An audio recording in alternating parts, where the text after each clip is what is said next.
வணக்கம்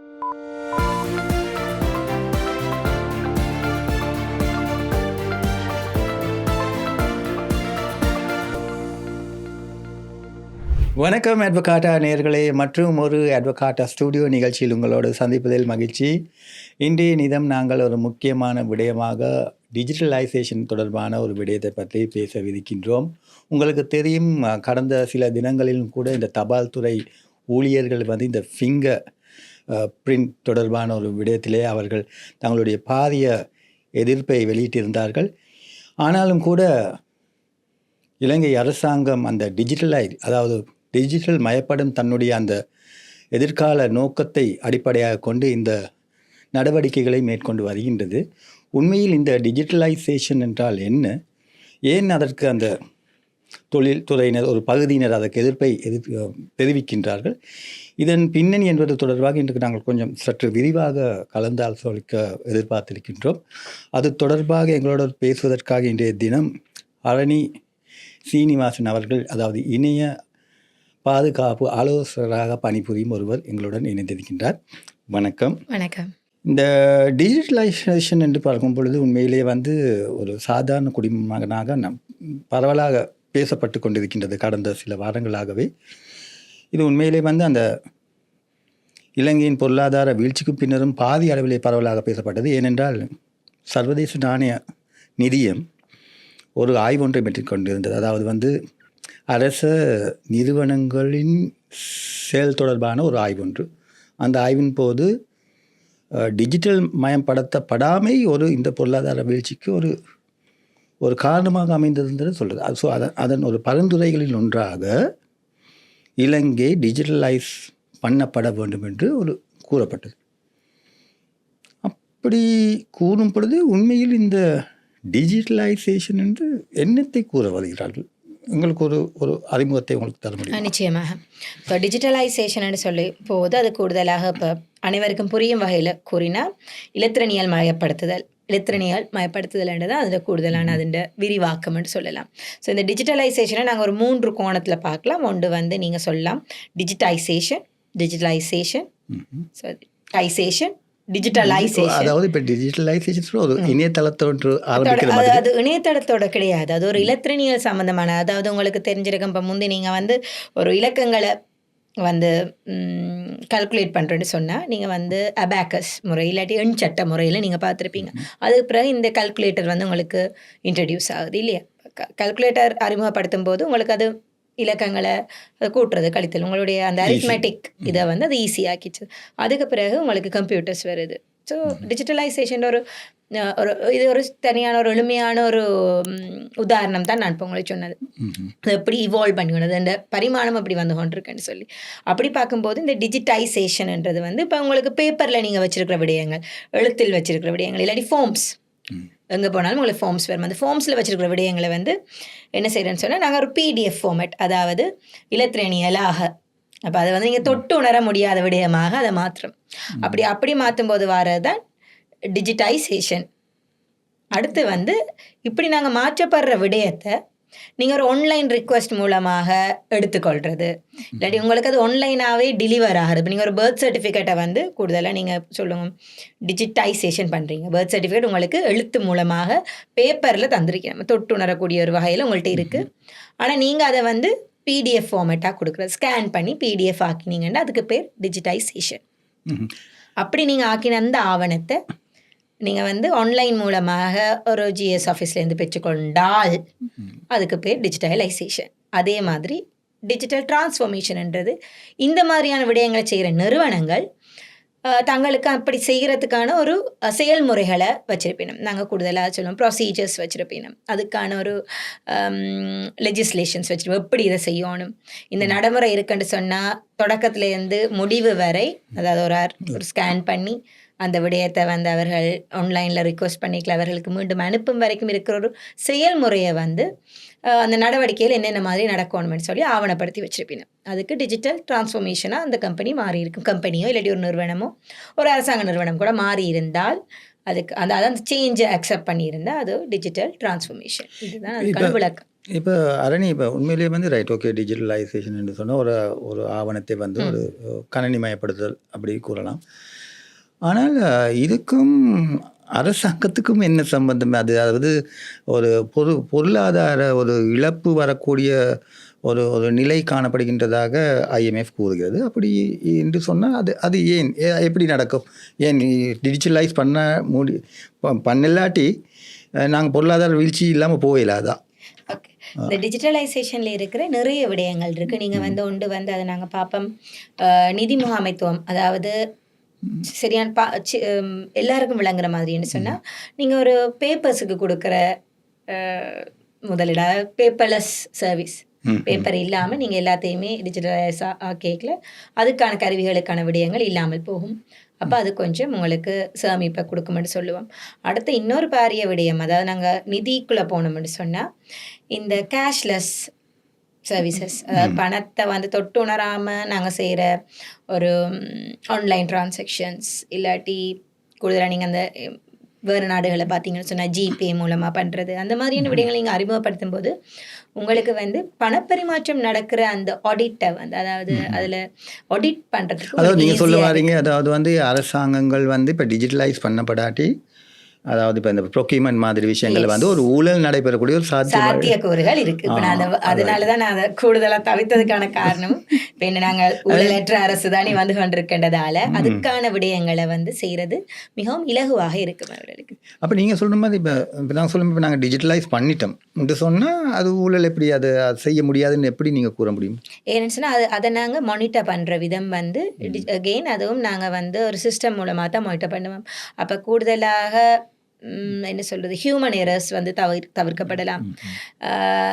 நிறைய நீண்ட காலம் நாங்கள் அது செய்கிறதுக்கு எடுக்கிற அந்த டைமிங் வந்து குறைக்கப்படும். அப்போ நீங்கள் பார்த்தீங்கன்னா ஒன்று ஹியூமன் ரிசோர்ஸ் வந்து சரியாக பயன்படுத்தப்படும், அடுத்தது வந்து பட்ஜெட் கன்ஸ்ட்ரெயின்ஸ் இல்லாமல் இருக்கும். ஸோ இந்த மாதிரியான விடயங்கள் வந்து சரி செய்யப்படும் நீங்கள் வந்து டிஜிட்டலைஸ் பண்ணும் போது. அப்போ நீங்கள் சொல்கிறீங்க இப்போ டிஜிட்டலைஸ் பண்ணிங்கன்னு சொன்னால் எங்களுக்கு உண்மையிலேயே செலவும் குறையுண்டு சொல்கிறீங்களா? அது உண்டு. மற்றது வந்து நீங்கள் சொன்ன மாதிரி சில நிதி மோசடிகள் வந்து தவிர்க்கப்படுறதுக்கான இடம் வந்து அதில் இருக்குது. அப்போ நீங்கள் அந்த சொல்கிற மாதிரி பார்த்தா வேலை செய்கிற சனம் பயப்படுறதுல அர்த்தம் ஒன்று இருக்கேன்னு சொன்னால், இப்போ செலவு குறைவுன்னு சொன்னால் அவங்களோட வேலை பறி போகலாம், வேலை இல்லாமல் போகலாம், எல்லாம் டிஜிட்டலைஸ் பண்ணப்பட்டுரும், எல்லாம் ஆட்டோமேட்டாக நடக்குன்னு சொன்னால் அதனால அவங்க எதிர்ப்பை தெரிவிக்கிறாங்களோ தெரியல. என்ன அது வந்து இப்போ அது மனித வளம் என்று சொல்லும் போது என்னென்னா அவர்களுடைய எக்ஸ்பர்டைஸ் வந்து கூட்டணும். அப்போ எக்ஸ்பர்டைஸை கூட்டுன்னு சொன்னால் இப்போ வர இளைய தலைமுறையினருக்கு வந்து இது வந்து மிகவும் இலகுவாக இருக்கும். அதே நேரம் எதிர்ப்பு தெரிவிக்கிறேன். நீங்கள் பார்த்தீங்கன்னா இலங்கையை பொறுத்த வரைக்கும் இளைஞர்கள் கூட நாடி போகிறது வந்து இந்த ஐடி ஃபீல்டு. இப்போ அதில் படிக்கிறவர்களுக்கு வந்து ஒரு எக்ஸ்பர்டைஸ், அவர்களுடைய அறிவும், ஆனால் அதே நேரம் இந்த பேப்பர் ஒர்க்ஸோடு இருந்தவர்கள், அதாவது உங்களோட ஒரு 50 வயதிற்கு மேற்பட்டவர்கள் இன்னும் வேலையில் இருப்பவர்களுடைய அந்த இது வந்து கொஞ்சம் கிளாஷ் ஆகிறதுக்கான சந்தர்ப்பங்கள் கூட இருக்கும். அதனால் எதிர்ப்பும் வந்து அந்த மாதிரி தான் தெரிவிக்கப்பட்டிருக்கலாம். டிஜிட்டலைஸ் பண்ணணும்னு சொல்லும் பொழுது மிகவும் இலகுவாக செய்யக்கூடியதாக இருந்தால் இந்த நேரத்தில் ஏற்கனவே ஐஎம்எஃப் வந்து இது 2023 தான் இந்த பரிந்துரை செய்திருந்தது. அப்படியான ஒரு சூழ்நிலையில் ஒரு 2 வருஷத்துக்குள்ள முழு இலங்கையும் டிஜிட்டலைஸ் பண்ணியிருக்கலாமே, ஏன் ஒன்றும் நடைபெறவில்லை? இன்னும் ஒரு பகுதியாக நடக்கும். என்ன காரணம்? டிஜிட்டலைசேஷன்ன்றது தனியாக வந்து நீங்கள் எல்லாரும் நினைக்கிற மாதிரி அது ஒரு கட்டமைப்பு மட்டும் இல்லை, தொழில்நுட்ப கட்டமைப்பு மட்டும் இல்லை, அதாவது இன்ஃப்ராஸ்ட்ரக்சர்னு சொல்கிறோம். இப்போ இன்ஃப்ராஸ்ட்ரக்சருக்கு தேவையான டிவைசஸ் எடுக்கிறதோ சிஸ்டம்ஸ் எடுக்கிறதோ அது மட்டும் கிடையாது. அதை எவ்வாறு பாவிக்கிறதுன்ற ஒரு அவேர்னஸும் வந்து எண்ட் யூசர், அதாவது பப்ளிக் பாவிக்க போகிறாங்கன்னா அவங்களுக்கு அந்த அறிவை கொடுக்கணும். முதல் விஷயம், அதாவது யூஸ் பண்ணுறதுக்கும் நாங்கள் விஷயங்களை தெரிஞ்சிருக்கோம். அதாவது இந்த ஊபர் யூஸ் பண்ணுறது, பிக்மி அந்த மாதிரியா அப்ளிகேஷன்ஸ், அதாவது நீங்கள் கேட்குறது வந்து அப்ளிகேஷன்ஸ் யூஸ் பண்ணுற மாதிரியான ஒரு அறிவுன்னு சொல்லலாம். நாங்கள் அதையும் நாங்கள் கொடுக்குறோம். அதாவது நாங்கள் அதுக்கான ஒரு அவேர்னஸை கொடுக்குறோம். அடுத்தது வந்து என்னென்னு சொன்னால் இந்த இன்ஃப்ராஸ்ட்ரக்சரை கட்டி அமைக்கிறதுக்குரிய அகெயின் அந்த எக்ஸ்பர்டைஸ் ஓ டெக்னிக்கல் பீப்புள் அது எந்தளவு தூரம் இங்கே இருக்கின்றது முதல்ல. அடுத்த விஷயம், அந்த கட்டமைப்பும் சரியாகி நீங்கள் இந்த அவேர்னஸும் கொடுத்தா கூட கண்டினியூவல் இம்ப்ரூவ்மெண்ட் ஒரு விடயம் இருக்குது. அதாவது அந்த விடயத்தை பாவிக்கும் போது அதில் சில விடயங்கள் இன்னும் கொஞ்சம் முன்னேற்றலாம், இல்லாட்டி சில ஃபீச்சர்ஸ் ஏதாவது ஒரு உதாரணம் சொல்ல முடியுமா? எப்படி? நான் கூடுதலாக இப்போ உங்களுக்கு சொல்ல போனால் லைக் நீங்கள் இப்போ கேட்டதால் சொல்கிறேன். உங்களுக்கு ஒரு அப்ளிகேஷனை நான் விளங்கப்படுத்துகிறேன்டா. முதல்ல வந்து கூகுள்ஸ் மேப்ஸை வச்சுக்கொண்டு உங்களுக்கு ஒரு அப்ளிகேஷன் இருக்கும். நீங்கள் ஒரு வாகனத்தை புக் பண்ணுறீங்க. அந்த நேரங்களில் சில நேரங்களும் ஒரு கொஞ்சம் காலத்துக்கு முதல் வந்து அது சரியாக உங்களுக்கு லொக்கேஷனை காட்டி இருக்காது. அப்போ உடனே யூசர்ஸ் என்ன செய்வாங்கன்னு சொன்னால், இப்படியான பிரச்சனைகள் இதில் இருக்குன்னு சொல்லி இந்த யூசர்ஸ் ஒரு ஃபீட்பேக் கொடுப்பாங்க. அந்த ஃபீட்பேக் அந்த கம்பெனி எடுத்துகிட்டு என்ன சொல்லுவாங்க, அந்த ஃபீட்பேக் அடிப்படையில் நீங்கள் முதல் பாவிச்ச அந்த அப்ளிகேஷனை வந்து இன்னும் மெருகூட்டுவாங்கன்னு சொல்லுவோம் நாங்கள். தமிழில் சொல்லப்போனால் மெருகூட்டுறது. அப்போ அந்த கண்டினியூவல் இம்ப்ரூவ்மெண்ட் ஓகே லொக்கேஷன்ஸ் வந்து அதில் கொஞ்சம் இஷ்யூஸ் இருக்குது, அதை சரி செய்வாங்க. அதே நேரம் பேமெண்ட் பண்ணும்போது வர்ற சில சிக்கல்கள் அதை வந்து யூசர்ஸ்டேருந்து ஃபீட்பேக் எடுத்தால் அதன் அடிப்படையில் அதை திருத்துவாங்க. அதாவது கண்டினியூவல் இம்ப்ரூவ்மெண்ட் திருத்துறது, ஒரு விடயத்தை வந்து திருத்தி மெருகூட்டுறதுன்னு சொல்லுவோம். இப்போ அப்படியான விடயங்களை செய்து கொண்டு வர வேணும். இப்போ கூடுதலாக நீங்கள் பார்த்தீங்கன்னு சொன்னால் அது செய்வதற்கு கூட எங்களுக்கு மனித வளம் தேவைப்படும். அதே மாதிரி தொழில்நுட்ப வளமும் தேவைப்படுறதுக்கான சாத்தியங்கள் இருக்குது. இந்த மனித வளத்துக்கும் தொழில்நுட்ப வளத்துக்கும் நாங்கள் வந்து போட வேண்டிய முதலீடு அதுவும் ஒரு காரணியாக இருக்குது. அதாவது 3 காரணிகளாக நீங்கள் பிரிக்கலாம். ஒன்று முதலீடு, மற்றது ஹியூமன் ரிசோர்ஸ் மனித வளம், தொழில்நுட்ப வளம். இந்த 3ம் வந்து ஒருங்கிணைந்து வரும் பட்சத்தில் மட்டும்தான் இந்த விடயங்கள் வந்து இலங்கையை பொறுத்த வரைக்கும் சாத்தியமாக இருக்குது. அந்த அளவுக்கு எஃபோர்ட் பண்ணக்கூடிய அளவுக்கு இலங்கையில் ஒரு என்ன சொல்கிறது ஒரு சேத்திரன் ஒன்று இருக்கிறதா? திறன் வந்து மனித வளம் மனித வளம் கட்டாயமாக இலங்கையை பொறுத்த வரைக்கும் இந்த விடயத்தை நாங்கள் செய்ய முடியும். ஆனால் என்னென்னு சொன்னால் தொழில்நுட்பம் வந்து எத்தனையாவது, அதாவது அங்கே ப்ரையாரிட்டி லிஸ்ட்டில் இலங்கையை பொறுத்த வரைக்கும் இலங்கைக்கு வேறு பல பிரச்சனைகள், தொழில்நுட்பம் தாண்டிய வேறு பல பிரச்சனைகள் இருக்கும்போது அந்த விடயங்களில் அரசாங்கம் அவர்களுடைய என்ன சொல்கிறது அரசாங்கம் அந்த விடயங்களை சீர் செய்து கொண்டு இங்கே வரும்போது அதற்கான ஒரு காலம் வந்து கூடுதலாக தேவைப்படுது. அது என்ஜிஓஸ் நிறைய சாப்டர்ஸ் என்று சொல்லுவோம், ஐடி சாப்டர்ஸ் நிறைய வந்து இங்கே தொழில்பட்டு கொண்டிருக்கீங்களா, அவர்கள் வந்து கூடுதலாக அரசாங்கம் அது கை கொடுத்து இந்த விடயங்களை செய்கிறதுக்கு தான் முயற்சி செய்து கொண்டிருக்கோம். அரணி, இப்போ நாங்கள் இந்த டிஜிட்டலைசேஷன் என்று பேசிக்கொண்டு இருந்தாலும் கூட உண்மையிலே வந்து எங்களுடைய தனிப்பட்ட ரீதியில் எங்களுடைய அனுபவங்கள் வந்து பொதுவாக வந்து இந்த அரசாங்க துறைகளோட தொடர்பு படும் பொழுது எங்களுக்கு இந்த கிடைக்கின்ற இந்த சேவைகள் வந்து உண்மையிலே தரம் குறைந்ததாகவோ அல்லது தாமதமாகவோ அல்லது உண்மையில் வந்து சில நேரங்களில் எங்களுக்கு அதை யோசிக்க வைக்க வேண்டிய ஒரு நிலைப்பாடு வரும். எப்படின்னு சொன்னால், ஐயோ நாங்கள் இப்போ எங்களோட வீடுகளில் இருக்கும் பொழுது நாங்கள் டெக்னாலஜி அதோட எல்லாத்தோடையும் சம்மந்தப்பட்டு ஏதோ நாங்கள் ஒரு புதிய உலகத்தில் இருக்கிற மாதிரி ஒரு ஃபீலிங் உண்டும். நீங்கள் சரியான நீங்கள் தான் சொல்லணும். அதே நேரத்தில் நாங்கள் ஒரு கவர்மெண்ட் இன்ஸ்டியூட்டுக்குள்ளே நாங்கள் உள்ளுக்கு போனோன்னே ஏதோ இங்கே ஒரு 20 வருஷம் பின்னால் போன மாதிரியும் ஒரு இது என்ன சொன்னால், இப்போ உதாரணத்துக்கு சொல்லுங்களேன், நான் ஒரு கம்ப்ளைண்ட் ஒன்று வேணும்னு சொல்லி கொடுக்குறேன்னு சொன்னோம். ஒரு கம்ப்ளைனோ அல்லது ஏதோ ஒரு அவசர தேவைக்கு ஒரு கவர்மெண்ட் இன்ஸ்டியூஷனுக்கு பேசினேன்டா நீங்கள் எங்களுக்கு தபால் அனுப்புங்க, உங்களுடைய கம்ப்ளைண்ட்டை தபால் மூலமாக அனுப்புங்க. ஏன் எங்களுக்கு ஜிமெயில் இருக்குது, ஏன் அவங்க அது சொல்கிறாங்க இல்லைன்னு எனக்கு தெரியாது. இப்போ எங்களோட ஆஃபீஸுகள் எல்லாம் பார்த்தீங்கன்னு சொன்னால் நாங்களுக்கு வாட்ஸ்அப் இருக்குது, உடனே மெசேஜ் பண்ணுவோம். ஜிமெயில் இருக்குது, அஃபிஷியலாக இமெயில் அனுப்புவோம். உடனுக்குடனே ஒரு 2-3 டேஸுக்குள்ளே சில நேரங்களில் அந்த குறிப்பிட்ட தகவல் வந்து ஒரு சில மணித்தாளங்களுக்குள்ளே எங்களுக்கு தேவையானது நிறைவு வந்துவிடும். ஆனால் இப்போவும் கூட இந்த நாங்கள் கவனிக்கிற ஒரு விடயம்தான் வந்து ஒரு அரசாங்க ஒரு நிறுவனத்தோடு நாங்கள் தொடர்பு உங்களுடைய பிரச்சனைகளை நீங்கள் எங்களுக்கு தபால் மூலமாக அனுப்பவும். அதுவும் முக்கியமாக ரெஜிஸ்டர் போஸ்ட், அதுக்கான செலவும் கூட. இப்போ இமெயிலில் அனுப்பினா அந்த செலவும் இல்லை, ஒரே நாங்கள் எப்படி நார்மலாக எங்களோட ஃபோன்லேயும் இருக்குது, உடனே மெசேஜ் அனுப்பி உடனே இந்த மாதிரி செயல்பாடுகள் நடைபெறுவதில்லை. என்ன காரணம்? இது என்னை பொறுத்தவரை நான் இதுக்கு ஒரு பதில் சொல்லணுன்னா, என்னை பொறுத்த வரைக்கும் கூடுதலாக நீங்கள் பார்த்தீங்கன்னா நீங்கள் சொல்கிறது வந்து எப்படின்னா ஒரு வினைத்திறன் மிக்க சேவையை எங்களால் பெற்றுக்கொள்ள முடியாமல் இருக்குது. அதுவும் தொழில்நுட்ப வளர்ச்சி கூடிய இந்த காலகட்டத்திலேருந்து தான் எங்களுக்கு தெரியுது. இது வந்து இலங்கையை பொறுத்த வரைக்கும் நகரத்தில் உள்ள, அதாவது நகரமயமாக்கப்பட்ட இடங்களில் இருக்கிறவர்களுக்கு வந்து இந்த வசதியை செயல்படுத்தக்கூடிய திறனும் இல்லாட்டி செயல்படுத்துறதுக்கு தேவையான கருவிகளும் வந்து இலகுவாக கிடைக்கக்கூடியதாக இருக்குது. அதே நீங்கள் ஒட்டுமொத்த இலங்கையை எடுத்து பார்க்கும்போது அதற்கான தேவை அவசியம் இன்னும் இருக்கிறது. அப்போ இலங்கை அரசாங்க திணைக்களங்கள் வந்து கூடுதலாக பார்க்க போனால் மக்களை அனைவரையும் அவர்கள் வந்து கவர் பண்ண வேணும். அதாவது எல்லாருக்கும் செய்யக்கூடிய விடயமாக இப்போ கூடுதலான அரசாங்க நிறுவனங்கள் வந்து தங்களுக்குரிய வெப்சைட்ஸ் வச்சிருக்கணும். நீங்கள் அதில் கம்ப்ளைண்ட்ஸ் போடலாம், இல்லையாண்டு இல்லை கம்ப்ளைண்ட்ஸ் நீங்கள் போடலாம், சேவைகளை பெற்றுக்கொள்ளலாம். ஆனால் அந்த தாமதம் ஏனென்றதான் உங்களோட ஒரு கேள்வியாக இருக்குன்னு நான் நினைக்கிறேன். வினைத்திறன் இல்லாமல் அங்கு செல்லும் போது இப்போ மேசைக்கு மேசை அவர்கள் நடந்து போய்த்தான் சில விடயங்களை செய்கிறார்கள். நான் கூடுதலாக இடங்கள் அது கேள்விப்பட்டிருக்கிறேன். கம்ப்யூட்டர்ஸ் இருந்தாலும் வந்து அந்த கம்ப்யூட்டர்ஸ் அந்த நெட்வொர்க் அந்த சிஸ்டம் இந்த மாதிரி விடயங்களை அவர்களுக்கு வினைத்திறனோட பாவிக்க தெரியாமல் இருக்கிறது என்பது வந்து ஒரு பாரிய குற்றச்சாட்டாக இருக்குன்னு கூட சொல்லலாம் மக்களிடையே. அப்படி இப்போ நீங்கள் கூறும் பொழுது இப்போ இந்த டிஜிட்டலைசேஷன் அதுக்குள்ளே வரும் பொழுது உண்மையிலே வந்து அதன் ஒரு பகுதியாக வந்து அதுக்குரிய பயிற்சிகளோ ட்ரைனிங்ஸோ அது இணைக்கப்பட வேண்டும் உங்களுக்கு இல்லை. அதான் அந்த மாதிரியான விடயங்களை வந்து இப்போ கூடுதலாக வந்து அந்த மாதிரியான பயிற்சி பட்டறைகளும் சரி, இல்லாட்டி ஒரு சிஸ்டத்தை எப்படி யூஸ் பண்ணணும்னு சொல்லி எல்லாருக்குமே அந்த சிஸ்டத்தில் ஒர்க் பண்ணவங்க இல்லாட்டி அந்த சிஸ்டத்தோட சிஸ்டம் பில் பண்ணவங்கன்னு சொல்லுவோம்.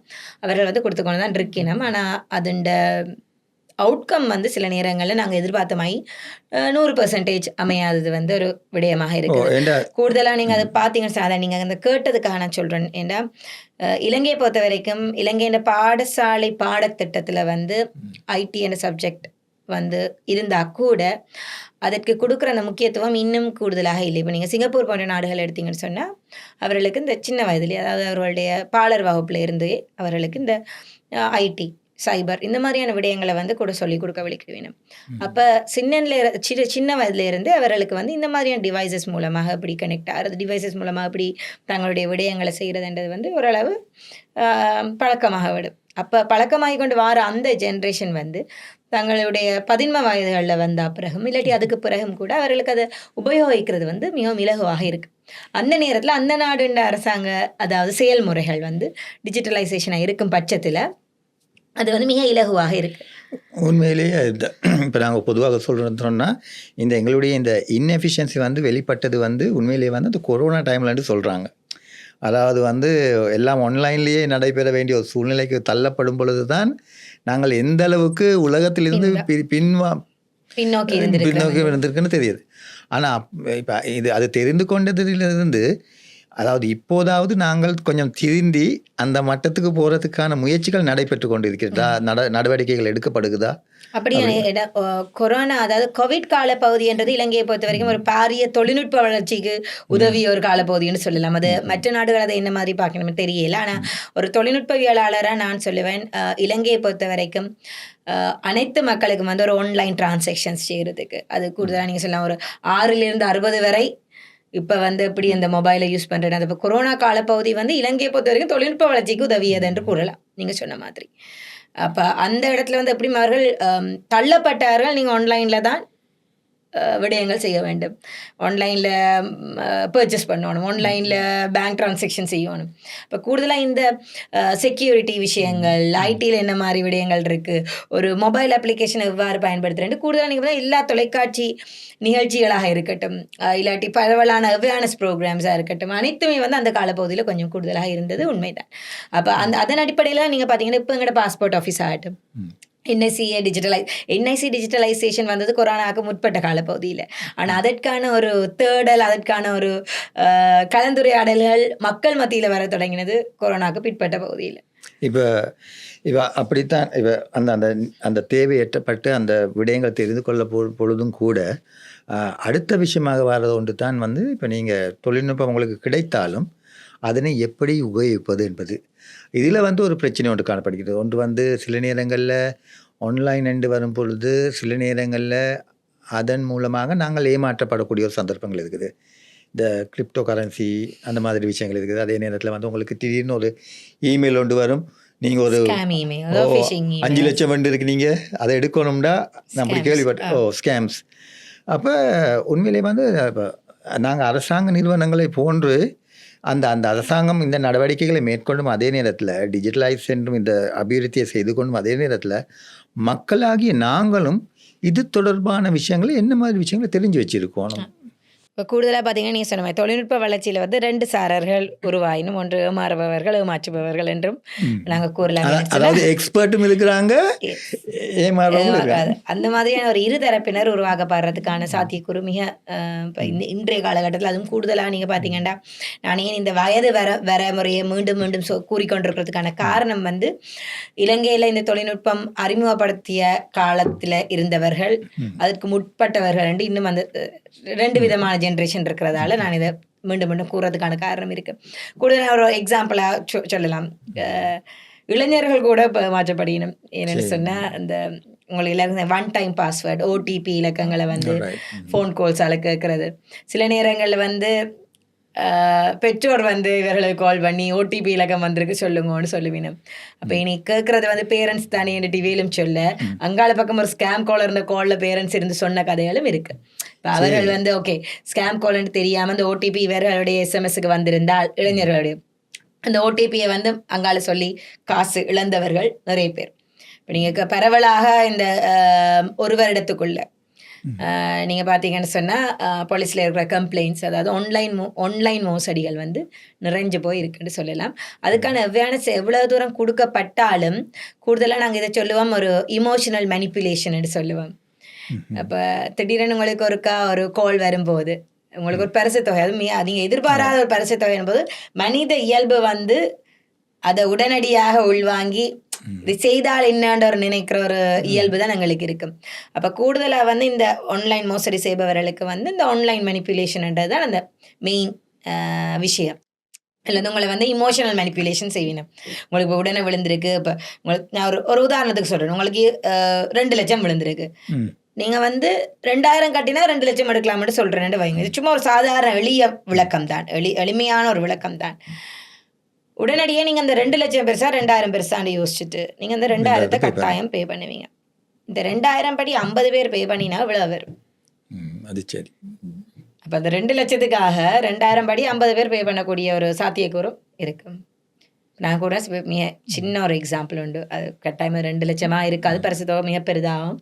நீங்கள் அதுக்கு அந்த பரிசு தொகை பெறுவதற்கு நீங்கள் கட்டக்கூடிய கட்டுப்பணம் குறைவாக தான் அந்த ஸ்கேம் கால்ஸ் இருக்கும். அதே மாதிரி நீங்கள் கேட்டீங்க இமெயில், ஃபிஷிங் இமெயில்ஸ் இன்னொரு தூண்டில் போட்டு பார்க்குறது. தூண்டில் போட்டால் எந்த மீன் மாட்டுப்படும் என்பது தான் அது. அப்போ அது பரவலாக நடக்கும். கூடுதலாக இதில் வந்து அம்புறவையில் வந்து கொஞ்சம் வயோதிபத்தை நோக்கி, அதாவது நான் சொல்கிறது ஒரு 50+ இருக்கிறவர்கள் கூடுதலாக அதுக்கான இதில் மாட்டுப்படுறதுக்குரிய சந்தர்ப்பங்கள் கூட. அதே நேரம் இளைஞர்கள் கூட சில நேரங்களில் இந்த மாதிரி விடயங்களில் தங்களை அறியாது. சரி, இப்படி ஒரு ஃபிஷிங் கொண்டு வருதுன்னு சொல்லி நாங்கள் எப்படி ஐடென்டிஃபை பண்ணிக்கொள்ளலாம்? என்ன ஃபிஷிங் இமெயில்ஸ் என்று சொல்லிக்கல, நான் அதை உங்களுக்கு ஒரு சின்ன உதாரணத்தோடு சொல்கிறேன். நீங்கள் ஒரு இமெயில் உங்களை எதிர்பார்த்து கொண்டிருக்கிறீங்க, abc@gmail.comலேருந்து உங்களுக்கு வரணும்னு சொல்லி.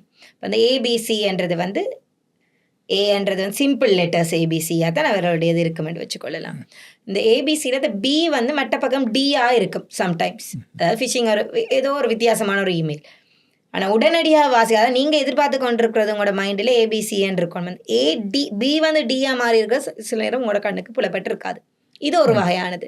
இன்னொரு வகையானது வந்து நீங்கள் எதிர்பார்த்த அதே இமெயிலாக இருக்கும், ஆனால் கீழே அந்த சிக்னேச்சர் வந்து மாறுபட்டு இருக்கலாம். இப்போ உதாரணத்துக்கு சொல்லுங்கள், இப்போ சில நேரங்கள் எங்களுக்கு இமெயில் வந்து ஒரு அஃபிஷியல் இமெயில் மாதிரி இருக்கும். இப்போ உதாரணத்துக்கு சொல்லும்போது ஒரு பிரபல ஒரு நிறுவனமாக இருக்கும், அது லோகோ எல்லாம் போட்டிருக்கும். ஆனால் நீங்கள் அந்த லோகோவில் இருக்கிற விடயம் என்னன்னு சொன்னால், அந்த லோகோவில் இருக்கிற சின்ன சின்ன விஷயங்கள் வந்து மாறுபட்டிருக்கும். சில நேரம் இந்த லோகோன்னு நிறம் மாறுபட்டிருக்கும். ஒரு டார்க் ரெட் கலர் லோகோவாக இருக்கிற பட்சத்தில் அது டார்க் ஒரேஞ்சாக வரும்போது சில நேரம் உங்களுக்கு அது டார்க் ரெட்டாக தான் தெரியறதுக்கான சந்தர்ப்பம் இருக்கும். உங்களுக்கு இந்த ஃபிஷிங் இமெயில்ஸ் அனுப்புபவர்களும் வந்து ஒரு தொழில்நுட்பத்தில் எக்ஸ்பர்ட்டாக இருக்கிறவங்க தான் அந்த விடயத்தை செய்யக்கூடிய. எனக்கு தான் ஒரு முக்கியமான விஷயம் ஒன்று இருக்குது. என்னென்னு சொன்னால், இந்த டிஜிட்டல் மயப்படுத்தும் பொழுது நாங்கள் உண்மையிலே வந்து இப்போ எங்களுடைய தகவல்களை வந்து நாங்கள் அரசாங்கத்துக்கு கொடுக்கணும். அப்போ எங்களுடைய இந்த ப்ரைவசி சம்பந்தப்பட்ட விஷயங்கள் இருக்குது. இப்போ பாருங்கள், இப்போ இந்த ஃபிஷிங்க்கு எங்களோட இன்ஃபர்மேஷன் எப்படியோ போயிருக்குது. எங்களோட மொபைல் ஃபோனுக்கு வர மெசேஜ் எல்லாம் எப்படியோ எங்களை தேடி பிடிச்சி எங்களை அனுப்புகிறாங்க. ஸோ அப்படிப்பட்ட இருக்கிற நேரத்தில் அரசாங்கம் வந்து டிஜிட்டலைஸ் பண்ணும் பொழுது எங்களுடைய இன்ஃபர்மேஷன் நாங்கள் அவங்களுக்கு கொடுக்கும் பொழுது எங்களோட ப்ரைவசிக்கு என்ன கேரண்டி? இதில் அந்த தகவல் உரிமை சட்டம் இதில் மிக முக்கியமாக வந்து திடீர்னு அந்த காலத்தில் 2-3 வருஷத்துக்கு முதல்ல ஜனாதிபதி கூட எங்களை தேடி வந்து புது வருஷ வாழ்த்து சொல்கிற டைமும் இருந்தது. அவருக்கும் எங்கள்கிட்ட நம்பர் போயிடும். சரிதான். அப்படின்னு சொன்னால் அந்த அந்த அங்கே என்ன மாதிரியான ஒரு பாலிசி ஒன்று இருக்குது, என்னது எங்களோட தகவல்களை கொடுக்கக்கூடாதுன்ட்டு என்ன நாங்கள் சொல்லுவோம். அந்த டெலிகம்யூனிகேஷன் அந்த ரெகுலேட்டரி பாடியில் அவங்க இருக்குது இல்லை, தகவலை வெளிப்படுத்தக்கூடாது. ஆனால் எப்படி ஜனாதிபதிக்கு எங்களுடைய தகவல் போனது இல்லை. இப்போ இலங்கையை பொறுத்த வரைக்கும் இந்த வருடம் தான் உங்களோட அந்த டேட்டா ப்ரைவசி லோன்றது வந்து அக்செப்ட் பண்ணப்பட்டு வந்திருக்குது வெளியில். பிடிபின்னு சொல்கிறோம் அவங்க, எங்களோட பர்சனல் டேட்டா ப்ரொடெக்ஷன் ஆக்ட். இலங்கையில் வந்து அதுதான் இப்போ தான் அதை நடைமுறைப்படுத்தி இருக்கிறோம் சொல்லலாம். இனிமே தகவல் போகாதுன்னு சொல்ல வரீங்களா? தகவல் போகாதுன்றது இல்லை, ஏன்னா ஆல்ரெடி நாங்கள் எல்லா தகவலையும் கொடுத்துருக்கோம். கூடுதலாக உங்களோட சர்வீஸ் ப்ரொவைடர்ஸ் என்னன்றது உங்களோட தொலைபேசி நிறுவனங்கள் சர்வீஸ் ப்ரொவைடர்ஸ் நாங்கள் சொல்கிறோம். இப்போ கூடுதல் மற்ற இன்னொரு விஷயம் வேண்டாம், அவர்களோடாக உங்களுடைய ஆல்ரெடி அந்த நம்பர்ஸ் அது இல்லை. ஏன்னா நாங்கள் அதுக்கு முதல்ல வந்து எப்போவுமே ஒரு உங்களுக்கு வந்து வாசிச்சுட்டு அக்ரி பண்ண சொல்லி வரும் டிக் கொண்டு. நாங்கள் வந்து கூடுதலாக அந்த இன்ஸ்ட்ரக்ஷனை வாசிக்காமலே டிக் பண்ணிடுவோம், அதில் என்ன இருக்கு இல்லைன்னு தெரியாமல். அதாவது கட்டாயம் நாங்கள் வாசிச்சு பார்ப்போம். அது ஏன்னு சொன்னால் அவள் சொன்னால் சில நேரங்களில் நாங்கள் மூன்றாம் நபர்களுடன் உங்களுடைய தகவலை நாங்கள் பகிர நேரிடலாம் என்று சில வேளை இருந்திருக்கலாம். நீங்கள் அதை பார்க்காம நீங்கள் அதுக்கு அக்ரி பண்ணியிருந்தா இதில் ஒரு பிரச்சனை இருக்குன்னு சொன்னால் இப்போ பாருங்க, இப்போ இந்த நாங்கள் சில நேரங்கள் அந்த மாதிரி அந்த டேர்ம்ஸ் அண்ட் கண்டிஷன் எடுக்கும் பொழுதோ, அல்லது இப்போ நீங்கள் உதாரணத்துக்கு நீங்கள் போயிட்டு பாருங்களேன், இப்போ கடையில் விற்கிற ஒரு சாமானை வாங்கும் பொழுது, ஏதாவது ஒரு பொருளை வாங்கும் பொழுது கூட அதோட விலையை தேடுறதுக்கு நாங்கள் பட்ட பாடு எல்லாம் சின்ன சின்ன குட்டி எழுதுறது உண்மையிலே எனக்கு வாசிக்கிறதுக்கும் கஷ்டமாக இருக்கும். ஸோ இப்போ டேர்ம்ஸ் அண்ட் எதிர்பார்க்கல அந்த அந்த அந்த அலுப்புலேயே நாங்கள் சைன் பண்ணி கொடுத்துருவோம், இந்த எடுத்துகிட்டு போய். அதைத்தான் நான் உங்களுக்கு சொன்ன மாதிரி ஒரு இமோஷனலி மேனிப்புலேஷன் சொல்கிறோம் நாங்கள். டேர்ம்ஸ் அண்ட் கண்டிஷன் வந்து கட்டாயம் நீங்கள் வாட்ச் அக்ரி பண்ண வேண்டிய ஒரு விடயம் ஒன்று இருக்குது அதில். அப்போ அதில் நீங்கள் ஆல்ரெடி அக்ரி பண்ணப்பட்டிருந்தால் உங்களுடைய தகவல்கள் வந்து பரிமாறப்பட்டிருக்கலாம். இது ஒரு வகை. அடுத்தது வந்து நீங்கள் பார்த்தீங்கன்னு சொன்னால் இலங்கை மட்டுமில்லை, எந்த நாடாக இருந்தாலும் நேஷனல் த்ரெட் என்று சொல்லி ஒரு வேர்ட் சொல்லுவாங்க. அதாவது தங்களுடைய நாட்டுக்கு இந்த விடயம் அபாயகரமாக இருந்தால், இல்லாட்டி ஒரு விடயம் அபாயகரமாக இருக்க போகிறது என்று தெரிந்தால் உங்களுடைய தகவலை உங்களிடம் கேட்காமல் நாங்கள் பாவிக்கக்கூடிய மாதிரி இருக்கலாம். அதாவது அரசாங்கத்தால், அதாவது எங்களுடைய நாட்டிற்கு இது ஒரு, அதாவது அந்த தொலைபேசி நிறுவனம் வந்து அரசாங்கம் கேட்டால் கொடுத்துரும். நேஷனல் த்ரெட்டாக இருக்கும் பட்சத்தில் உங்களுடைய நடவடிக்கைகள் சட்டத்துக்கு புறம்பாக இருக்கும் பட்சத்தில், பயங்கரவாதியாக இருந்தால் கொடுக்கலாம், சட்டத்துக்கு புறம்பாக இருக்கும் பட்சத்தில் உங்களுடைய தகவல்கள் வந்து உங்களோட கன்சென்ட் எடுக்க வேண்டிய அவசியம் கிடையாது ஒரு விஷயம். மற்றபடி வந்து நீங்க கட்டாயம் யாராவது ஒருவருடைய கன்சென்ட்டை பெற்றுத்தான் அவர்களுடைய தனிப்பட்ட தகவல்களை வந்து நீங்கள் பரிமாறலாம். இப்போ நீங்கள் கூடுதலாக பார்த்தீங்கன்னா இன்சூரன்ஸ் கம்பெனிஸ் அந்த மாதிரியான விடயங்களுக்கு நாங்கள் கொடுக்குற தகவல்கள், மெடிக்கல் ரிப்போர்ட்ஸ், இதெல்லாம் உங்களுடைய தனிப்பட்ட தகவல்கள். இதை வந்து உங்களுடைய அனுமதி, கன்சென்ட்ன்றது அனுமதி, தமிழ் சொன்னோம்னா அனுமதி இல்லாமல் இதை வந்து ஒரு நாளும் யாரும் பகிர முடியாது. ஆனால் அந்த அனுமதியே தான் அந்த டேர்ம்ஸ் அண்ட் கண்டிஷனில் இருக்க வேண்டிய விடயம். நாங்கள் அதை பார்க்காம உங்களுக்கு அதை அக்ரி பண்ணுறதாலேயோ டிக் பண்ணுறதாலேயோ சப்மிட் பண்ணுறதாலேயோ இந்த மாதிரியான விடயங்களை வந்து நீங்களே உங்களை அறியாமல் ஒரு அனுமதி கொடுக்குறீங்க பகிரலாம் என்று சொல்லி, அது ஒரு விஷயம் இருக்குது. அடுத்தது இன்னொன்று நான் அதை உங்களுக்கு கட்டாயம் இந்த இடத்துல கூற வேணும், இந்த லாயல்ட்டி ப்ரோக்ராம்ஸ். ஒரு அது உங்களுக்கு நாங்கள் இந்த கலை, அதாவது இந்த சூப்பர் மார்க்கெட்டுகள் போகும்போது எங்களோட கேட்டு எங்களுடைய இன்ஃபர்மேஷன் எடுக்கிறது. அது சூப்பர் மார்க்கெட்ஸ் மட்டும் இல்லை, எல்லா விடயத்துலையும் உங்களுக்கு ஒரு லாயல்ட்டி கார்டுன்னு சொல்லுவீங்க. இல்லை நீங்கள் இந்த கார்டை வச்சுருந்தா ஆஃபர்ஸ் தர்றோம் 50% 20% யாரும் இல்லைன்னு சொல்ல போகிறது கிடையாது. ஆனால் நீங்கள் இந்த லாயல்ட்டி ப்ரோக்ராம்ஸை பார்க்கல அதில் பார்த்தீங்கன்னா உங்களுடைய பேர் மட்டும் இல்லை, பேர் ஓகே, பேர், தொலைபேசி இலக்கம், உங்களுடைய மின்னஞ்சல், அதாவது உங்களுடைய இமெயில், மின்னஞ்சல் முகவரி, உங்களுடைய வீட்டு முகவரி எல்லாமே அதில் கேட்டிருப்பினோம். ஆனால் அவ்வளவு தகவல் வந்து தேவைதானான்னு சொல்லி யாருமே திரும்ப கேட்பதில்லை. ஏன் எதற்கு அந்த தகவல் எடுக்கிறாங்க? அந்த தகவலை நீங்கள் கேட்டிருக்கணும், எதுக்கு இந்த தகவல்கள். ஏன்னா ஒரு ஆளுக்கு ஒரு தொலைபேசி இலக்கம் ஒன்று கொடுத்தா காணாது, ஆல்டர்னேட்டிவ் டெலிஃபோன் நம்பர் 2 வரை கேட்பினோம். நீங்கள் பார்த்தீங்கன்னா அந்த இதில் வந்து நீங்கள் கூடுதல், ஏன்னா அது வந்து தகவல் சேமிக்கும் ஒரு முறை தானே. அதோட இப்படி சேமிக்கிற இந்த தகவல்களை வந்து அந்த நிறுவனம், அந்த பர்டிகுலர் கம்பெனி வந்து how are they saving it, எப்படி அவையில் அதை வந்து சேஃப்கார்ட் பண்ணினோம், அதை எப்படி அவையில் பாதுகாக்கினோம் என்றதையும் வந்து தகவல் கொடுக்கும்போது நாங்கள் தெரிந்து கொள்ள வேணும். அந்த தகவலை பெற்று அவங்க என்ன செய்வாங்க? என்ன தகவல்கள் வந்து இப்போ வந்து data is an investment, data is நீங்கள் பார்த்து நிறைய திரைப்படங்களில் கூட இந்த விடயம் வந்திருக்கும். தகவல் வந்து இப்போ வந்து அது ஒரு பணம் இல்லை. இப்போ நீங்கள் ஒரு உண்மைக்கு வந்து இப்போ நீங்கள் ஒரு முக்கியமான பாயிண்ட் ஒன்றுக்கு வந்துருக்கிறீங்க, நான் ஏற்றுக்கொள்கிறேன். தகவல் சேமிக்கிறாங்க, எல்லாம் செய்கிறாங்க. இதே தான் கடந்த காலங்களில் நீங்கள் கண்டுட்டீங்கன்னா இப்போ எங்களோட அரசாங்கம் வந்து உண்மையிலே வந்து இந்த இலங்கையில் வந்து இப்போ எங்களுக்கு வேறையாக தானே இருக்குது. இப்போ ஐடென்டி கார்டு வேறையாக இருக்குது, டிரைவிங் லைசன்ஸ் வேறையாக இருக்குது. இப்போ இந்தியாவை நீங்கள் ஒப்பிடிப்பு செய்து பார்த்தீங்கன்னு சொன்னால் அவங்களுக்கு ஒரு ஆதார் கார்டுன்னு ஒன்று இருக்குது. எல்லாமே ஒன்றுக்குள்ளே உள்வாங்கப்பட்டிருக்கு. இப்போ நீங்கள் அந்த ஆதார் கார்டை கொண்டு போய்ட்டு செக் பண்ணிங்கன்னு சொன்னீங்கன்னா, ஃபிங்கர் பிரிண்ட் ஏதாவது வச்சிங்கன்னு சொன்னால் உங்கள் சம்மந்தப்பட்ட எல்லா விடயங்களும் அதுக்குள்ளே உள்ளடக்கப்பட்டிருக்கும். அப்படி ஒரு சந்தர்ப்பம். அப்போ அந்த நடைமுறையை பின்பற்றி இலங்கை அரசாங்கம் வந்து இப்போ ட்ரை பண்ணுறாங்க அப்படி ஒரு சிஸ்டத்தை உள்ளுக்கு கொண்டு வரதுக்கு. இந்த நிலையில் பொழுது தான் நீங்கள் கவனிச்சிருப்பீங்க. இப்போ இந்த எதிர்கட்சியை சேர்ந்தவங்களும் சொல்கிறாங்க, இப்படி நீங்கள் அதாவது இந்தியாவுக்கு கொடுத்து இதை செய்விக்கிறதுக்கு. இப்போ அப்படிப்பட்ட ஒரு சூழ்நிலை தான் நாங்கள் காணக்கூடியதாக இருக்கும். அந்த செய்திகள் எல்லாம் சொல்லுவாங்க. இப்படி நாங்கள் இந்தியாவுக்கு கொடுத்தா எங்களுடைய ப்ரைவசி, எங்களோட டேட்டாஸ் எல்லாம் வெளியில் போயிடும். அதால் எங்களோட நாட்டுக்கு ஒரு என்ன சொல்கிறது, ஒரு பயங்கரமான அச்சுறுத்தல் ஏற்படும். அப்படி நடைபெறலாம். அப்போ நீங்கள் இதை ஏற்றுக்கொள்கிறீங்களா? இல்லை, இப்படி தான் இது என்னென்னு சொன்னால், இப்போ நீங்கள் தனியாக இந்தியா மட்டும் இல்லை, இப்போ யூஎஸ்ல எல்லாம் பார்த்தீங்கன்னா ஒவ்வொரு நபர்களுக்கும் வந்து செக்யூரிட்டி பின்னு இருக்கும். அந்த பின்னை வச்சுக்கொண்டு அவர்கள் செய்கிற விடயங்கள் எந்த விடயங்களாக இருந்தாலும் அது வந்து ட்ராக் பண்ணப்படும் அவர்களுடைய அரசாங்கத்தால். இப்போ அது என்னென்னு சொன்னால், அது வந்து அவருடைய பாதுகாப்பு, தன்னுடைய சிட்டிசன் தன்னுடைய நாட்டு பிரஜையுடைய பாதுகாப்பை உறுதிப்படுத்துறதுக்கு ஒரு நாடு வந்து எடுக்கும் ஒரு இதாக நாங்கள் எடுத்துக்கொள்ளலாம். ஆனால் இப்படியான நடைமுறைகள் வரும் பட்சத்தில், அதாவது டிஜிட்டலைசேஷன் நீங்கள் சொன்ன மாதிரி அங்கே ஆதார் கார்டு மாதிரி இங்கே வந்து நாங்கள் என்ஐசி நம்பரை மட்டுமே வச்சுக்கொண்டு அவருடைய சகலது, உங்களுடைய பாஸ்போர்ட் ஆகட்டும், இல்லாட்டி உங்களுடைய டிரைவிங் லைசன்ஸ் ஆகட்டும், எல்லாமே ஒரு நம்பருக்குள்ளேயே வர்ற மாதிரி இருக்கும். அதாவது இந்த நம்பரை ஒரு பர்சனல் நம்பர், யூனிக் நம்பர்னு சொல்லுவோம், தனிப்பட்ட ஒருவருடைய ஒரு இலக்கம். இதை நான் டைப் பண்ணும்போது இவர் என்னென்ன விடயங்கள் வச்சிருக்கிறார், இவர் என்னென்ன விடயங்களில் ஈடுபட்டிருக்கிறாருன்னு ஒரு டேட்டா பேஸை கிரியேட் பண்ணுறது, அது வந்து ஒரு நாட்டினுடைய தேவையாக நாங்கள் கருதலாம். ஆனால் நீங்கள் கேட்ட மாதிரி இந்த தகவல்கள் போகாது என்பதுக்கு என்ன உத்தரவாதம் தான் நீங்கள் கேட்டிருக்கிறீங்க. அதுக்காக தான் நாங்கள் இப்போ எங்களுக்கு வந்து PDP ஆக்ட் இருக்கு, அதாவது அதுக்கான ஒரு லோ இருக்கு, அதான் பர்சனல் டேட்டா ப்ரொடெக்ஷன் ஆக்ட்னு சொல்கிறோம். உங்களுடைய தனி நபர் தகவல் இதை வந்து எவ்வாறு பாதுகாக்கிறேன்னு சொல்லி. அப்போ என்னுடைய தகவல் என்னுடைய அனுமதி இல்லாமல் வெளியேறினா நான் அதை சட்டத்திற்கு முன்பு கொண்டு போக முடியும் என்றது தான் இது சொல்லப்படுது. இப்போ நீங்கள் கூடுதலாக நான் என்ன சொல்கிறது, யூஎஸ் எடுத்தீங்கன்னு சொன்னால் அவங்கள்ட்ட வந்து இருக்குது, இப்போ அவங்கள்ட கணக்கு அவங்களுக்கு வந்து மாநிலமாக கூட அவைகளோட ஆக்டுகள் இருக்குது. அதெல்லாம் மிகவும் கடுமையான சட்டத்திட்டங்கள். அதாவது ஒருவர் வந்து ஒரு கம்பெனிக்கு எதிராக வந்து கேஸ் போட முடியும். அதன் மூலமாக அவர்களால் பெரும்பாலான தகவல் வெளியேறும் பட்சத்தில், அந்த தகவல் வெளியேறினதா இல்லையான்னு செக் பண்ணுறதுக்கே அவள்கிட்ட வந்து கட்டாயம் ஒரு மானிட்டரிங் டீம் இருக்குது. ஸோ நிறைய விடயங்கள் அவர்கள் செக் பண்ணி அதுக்கான இதை வந்து, அதாவது ஒரு தனிநபர் தன்னுடைய அனுமதி இல்லாமல் தன்னுடைய தகவல் பயன்படுத்தி இருக்கணும்னு சொல்லி ஒரு கேஸ் ஃபைல் பண்ண முடியும். அப்போ அந்த அளவு மிகவும் இறுக்கமான சட்டங்கள் வந்து வரும் பட்சத்தில் நாங்கள் வந்து எங்களுடைய தகவல்களை வந்து பாதுகாக்கிறோம், அதாவது நாடு பாதுகாக்குதுன்ற ஒரு நம்பிக்கை வந்து எங்களுக்கு வரும். அப்போ அதுக்கு தான் கூட நாங்கள் சொல்லுவோம் ப்ரொசீஜர்ஸ், லெஜிஸ்லேஷன்ஸ், அதுக்கான ஒரு ஃப்ரேம் ஒர்க்.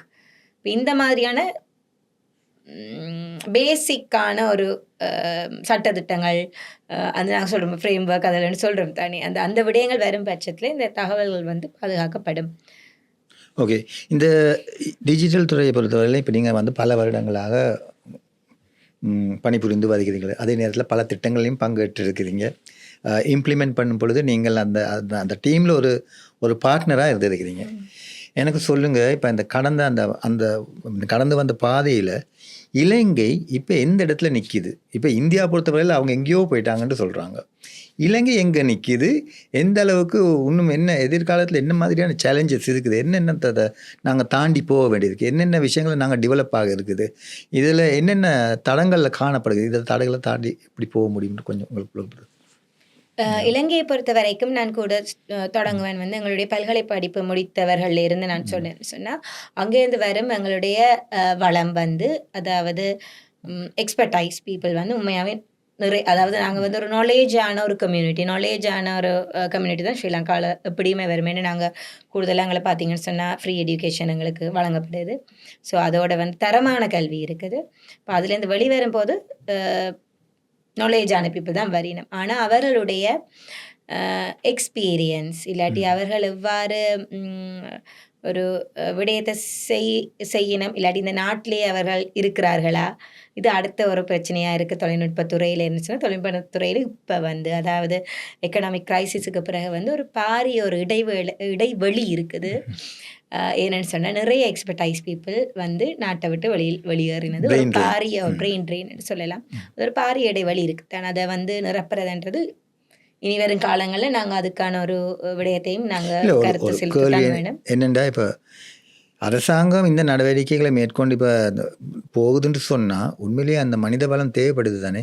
அப்போ அவங்களுக்கு அந்த உரிய சம்பளத்தை கொடுத்து அவர்களை வைத்துக்கொள்ள வேண்டிய கட்டாயப்பாடு இருக்குதா இல்லையா? இருக்குது தான். ஏன்னு சொன்னால் இலங்கையை பொறுத்த வரைக்கும் வெளிநாட்டு கம்பெனிகள கிளைகள் எல்லாம் நிறைய இருக்கும்போது அப்போ கூடுதலாக அரசாங்க உத்தியோகத்தை நாடாமல் நாங்கள் வந்து தனியார் நிறுவனங்களை நோக்கி படையெடுக்கும் இளைஞர்கள் வந்து கூடுதலாக இருக்கிறோம் தான், இல்லை என்று சொல்வதற்கு இல்லை.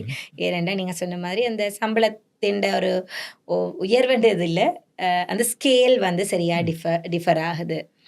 அப்போ அந்த ஒரு ஒரு பிரச்சனை இருக்குது. அதே மாதிரி நல்ல எக்ஸ்பர்டைஸ் பீப்புள் நாட்டை விட்டு வெளியேறது ஒரு பிரச்சனையாக இருக்குது. இந்த மாதிரி சின்ன சின்ன காரணிகளை தான் உங்களுக்கு சொல்லுவேன். அடுத்தது மூலதனம் எங்களுக்கு கிடைக்கிற பட்சத்திலும் தொழில்நுட்ப கட்டமைப்பு, அந்த இன்ஃப்ராஸ்ட்ரக்சரை நாங்கள் இங்கே பர்ச்சேஸ் பண்ணுறது இல்லை. அதில் பிரச்சனை வந்து இப்போ கொண்டு வரது இல்லை. அதை பர்ச்சேஸ் பண்ணால் அதை எப்படி பிரயோகிக்கிறது, அதை எப்படி மெயின்டைன் பண்ணுறது, அதை எப்படி மானிட்டர் பண்ணுறது, இந்த மாதிரியான விடயங்களுக்கு எங்களுக்கு வந்து கட்டாயம் ஒரு பாரிய தொழில்நுட்ப அறிவு தேவைப்படுது, முதல் விஷயம். அடுத்ததான் நீங்கள் பார்த்தீங்கன்னா அப்படி நாங்கள் எல்லாம் செய்யும் போது கூட அதை வந்து ஒரு ஜென்ரல் பப்ளிக், பொதுமக்கள் இதை எவ்வாறு அடாப்ட் பண்ணிவிடும், அதாவது அவர்கள் இதை எவ்வாறு அதை எடுத்துக்கொள்ள போயினும், இல்லாட்டி இந்த மாதிரியான ஒரு மாற்றத்திற்கு எவ்வாறு அவர்கள் தயார்படுத்தப்படுகிறார்கள் என்றது ரெண்டாவது பிரச்சனையாக இருக்குது. அது ரெண்டாவது காரணி பிரச்சனைன்னு சொல்லுவோம், ரெண்டாம் காரணியாக இருக்குது. அடுத்து இதெல்லாம் கூட சரி செய்தால், நான் முதல் சொன்ன மாதிரி மூன்றாம் காரணி இதுக்கான கண்டினியூவல் இம்ப்ரூவ்மெண்ட்ஸ் நடக்குமா, இல்லாட்டி நீங்கள் கேட்டீங்க சில ப்ரொஜெக்ட்ஸ் நான் ஒர்க் பண்ணியிருக்கிறேன், அந்த ப்ரொஜெக்ட்ஸ் ஏன் தோல்வியை தழுவினது, இல்லாட்டி ஏன் அந்த ப்ரொஜெக்ட் நடுவிலேயே விடுபட்டு தோல்வியை தழுவினது, இதுதான் அதுக்கான காரணிகள். ஒன்று வந்து நாங்கள் அதை இம்ப்ளிமெண்ட் பண்ணினா பிறகு, அதை நாங்கள் ஓப்பனாக ஜென்ரல் பப்ளிக்கு கொடுத்தா பிறகு ஒரு கொஞ்சம் வருடங்கள் அது சுமூகமாக போன பிற்பாடு தொழில்நுட்பத்தை எப்படியும் நாங்கள் தொழில்நுட்பம் வந்து அடுத்த ஸ்டேஜில் வளர்ந்து கொண்டே இருக்கு, இவால்வ் பண்ணி கொண்டே இருக்கு. அப்போ அதை வந்து அக்செப்ட், அப்போ நீங்கள் அப்டேட் பண்ண சொல்லலாம், அதை நீங்கள் அக்செப்ட் பண்ணி அடாப்ட் பண்ணி அதுக்கான ஒரு பிளாட்ஃபார்ம் தான். நீங்கள் கூடுதலாக பார்த்தீங்கன்னா இப்போ உங்களுக்கு ஈஸியாக புரியுமென்னு சொன்னால் உங்களோட மொபைல் எல்லாம் வெர்ஷன் 1 வெர்ஷன் வெர்ஷன்ஸ், அதுக்கேற்ற மாதிரி நீங்கள் மாற்றி கொண்டிருக்கிற மாதிரி இந்த சிஸ்டமும் வந்து அதே மாதிரி மாறணும். அது மாறும்போது அதை வந்து ஜென்ரல் அந்த யூஸ் பண்ணி எண்ட் யூசர்ஸ் வந்து அடாப்ட் பண்ணணும். அதுக்கான ஒரு காலப்பகுதி, அதை அடாப்ட் பண்ணின அப்புறம் திரும்ப அந்த கண்டினியூவல் இம்ப்ரூவ்மெண்ட் செய்யணும். அதுக்கான ஃபீட்பேக்ஸ் எடுத்து இப்போ ஒரு ரிசர்ச் ஒன்று நடந்து கொண்டே இருக்கணும் ஒரு விடயத்தில். அந்த விளம் நடக்கணும்னு சொன்னால் அதுக்கான ஒரு பாரிய முதலீடு தேவைப்படும். இவ்வளவு காரணிகளும் பூர்த்தி செய்யப்படாமல் இருந்தால் நீங்கள் எடுக்கிற எந்த ப்ரொஜெக்டும் வந்து ஒரு 5-6 வருடங்களில் ஃபெயிலியர் ஆன ஒரு, அது தோற்று போகிற ஒரு நிலைமைக்கு வருமான சாத்தியக்கூறுகள் நிறைய காணப்படும். இப்போ நீங்கள் கூறுற மாதிரி பார்த்தா இப்போ இதுக்கு யார் பொறுப்பு கூறணும், ஒரு அரசாங்கமா இல்லாட்டி இப்போ இந்த இப்போ நீங்கள் சொல்கிற இந்த இந்த சுழற்சி முறையை பார்த்தா அது தொடர்ந்து நடந்து கொண்டே இருக்கணும். அப்போ அதுக்கு யார் உண்மையிலே பொறுப்பு கூறணும், யாரை நாங்கள் கூற சொல்கிறது, இதை முன்னுக்கு போகணுமே. இப்போ யாராவது இதை விட்டுட்டாங்கண்டா, இல்லை இது செய்யலாது, இதுக்கு இப்போ முதலீடு வேணும், இதை அப்கிரேட் பண்ணணும், இப்படி சொல்லிக்கொண்டே இருக்கிறோம். இப்போ எங்களுக்கு தெரியும் அந்த விஷயம். அப்போ இது மீண்டும் நான் சொல்ல போனால் இது மக்கள் கையில் தான் இருக்கு. என்னென்னு சொன்னால் இப்போ பட்ஜெட்னு சொல்லி ஒரு அரசாங்கம் போட அடுத்த 5 வருடங்களில் இன்னொரு அரசாங்கம் வந்து அதை டேக் ஓவர் பண்ணும்போது அதற்கான விடயங்களை ஏன்னா சரியான சுமூகமான ஒரு ஹேண்ட் ஓவர்ன்னு சொல்லுவோம். இப்போ நீங்கள் ஒரு வேலையில் இருந்து நீங்கள் விலகும் போது உங்களுடைய பதவிக்கு வரும் ஒருவரை வந்து நீங்கள் ட்ரெயின் பண்ணி விடுறீங்க இல்லையா? நீங்கள் வந்து உங்களுடைய விடயங்களை கூறி என்னென்ன மாதிரி நான் செய்யணும் ட்ரெயின் பண்ணி விடுறீங்க அந்த பதவிக்கு வர. இப்போ இங்கே வர பிரச்சனை என்ன சொன்னால் நீங்கள் அதை ட்ரெயின் பண்ணாமலோ இல்லாட்டி அவருக்கு தெரியக்கூடாதுன்னு சொல்லி அந்த விடயங்களை நீங்கள் மறைச்சா அந்த உங்களோட பதவிக்கு வரவரால் இந்த விஷயத்தை கொண்டு போகலாம் போகும். அது கன்சிஸ்டன்சி இஷ்யூ வந்து அது எந்த இடத்துலையுமே இது என்ன பொறுத்த ஒரு கருத்து தான். அப்போ நீங்கள் வந்து கன்சிஸ்டன்சியாக வந்து ஒரு விஷயத்தை செய்யணும்னு சொன்னால் சுமூகமாக அந்த விடயங்கள் வந்து அடுத்த ஆளுக்கு கையளிக்கப்பட வேணும். அப்போ அதனால தான் அந்த விடயங்கள் மீண்டும் ஏன்னா டிஜிட்டலைசேஷனோ இல்லாட்டி ஒரு இன்ஃப்ராஸ்ட்ரக்சர், அதாவது நான் சொல்கிற டெக்னிக்கல் இன்ஃப்ராஸ்ட்ரக்சரை பற்றி தான் சொல்லிக்கொண்டோம். அது வந்து நான் சொன்ன அந்த சைக்கிளில் நடக்கணும்னு சொன்னால் அது வந்து எல்லாருமே அதில் இருக்கிற அனைவருமே பொறுப்பு கூற வேண்டிய நிலைமை இருக்குன்னா அது சுமூகமாக அடுத்தடுத்தவர்களோட கையில் மாறிக்கொண்டிருக்கும் பட்சத்தில் மட்டும்தான் எங்களால் அதுக்குரிய முதலீடு, அதுக்குரிய மனித வளம், அதற்கான ஒரு என்ன சொல்கிறது அவேர்னஸ் ப்ரோக்ராம்ஸ் அதென்று செய்து அது ஒரு முயற்சியில் நடந்து கொண்டிருக்கிறதுக்கான சாத்தியப்பாடு இருக்குது.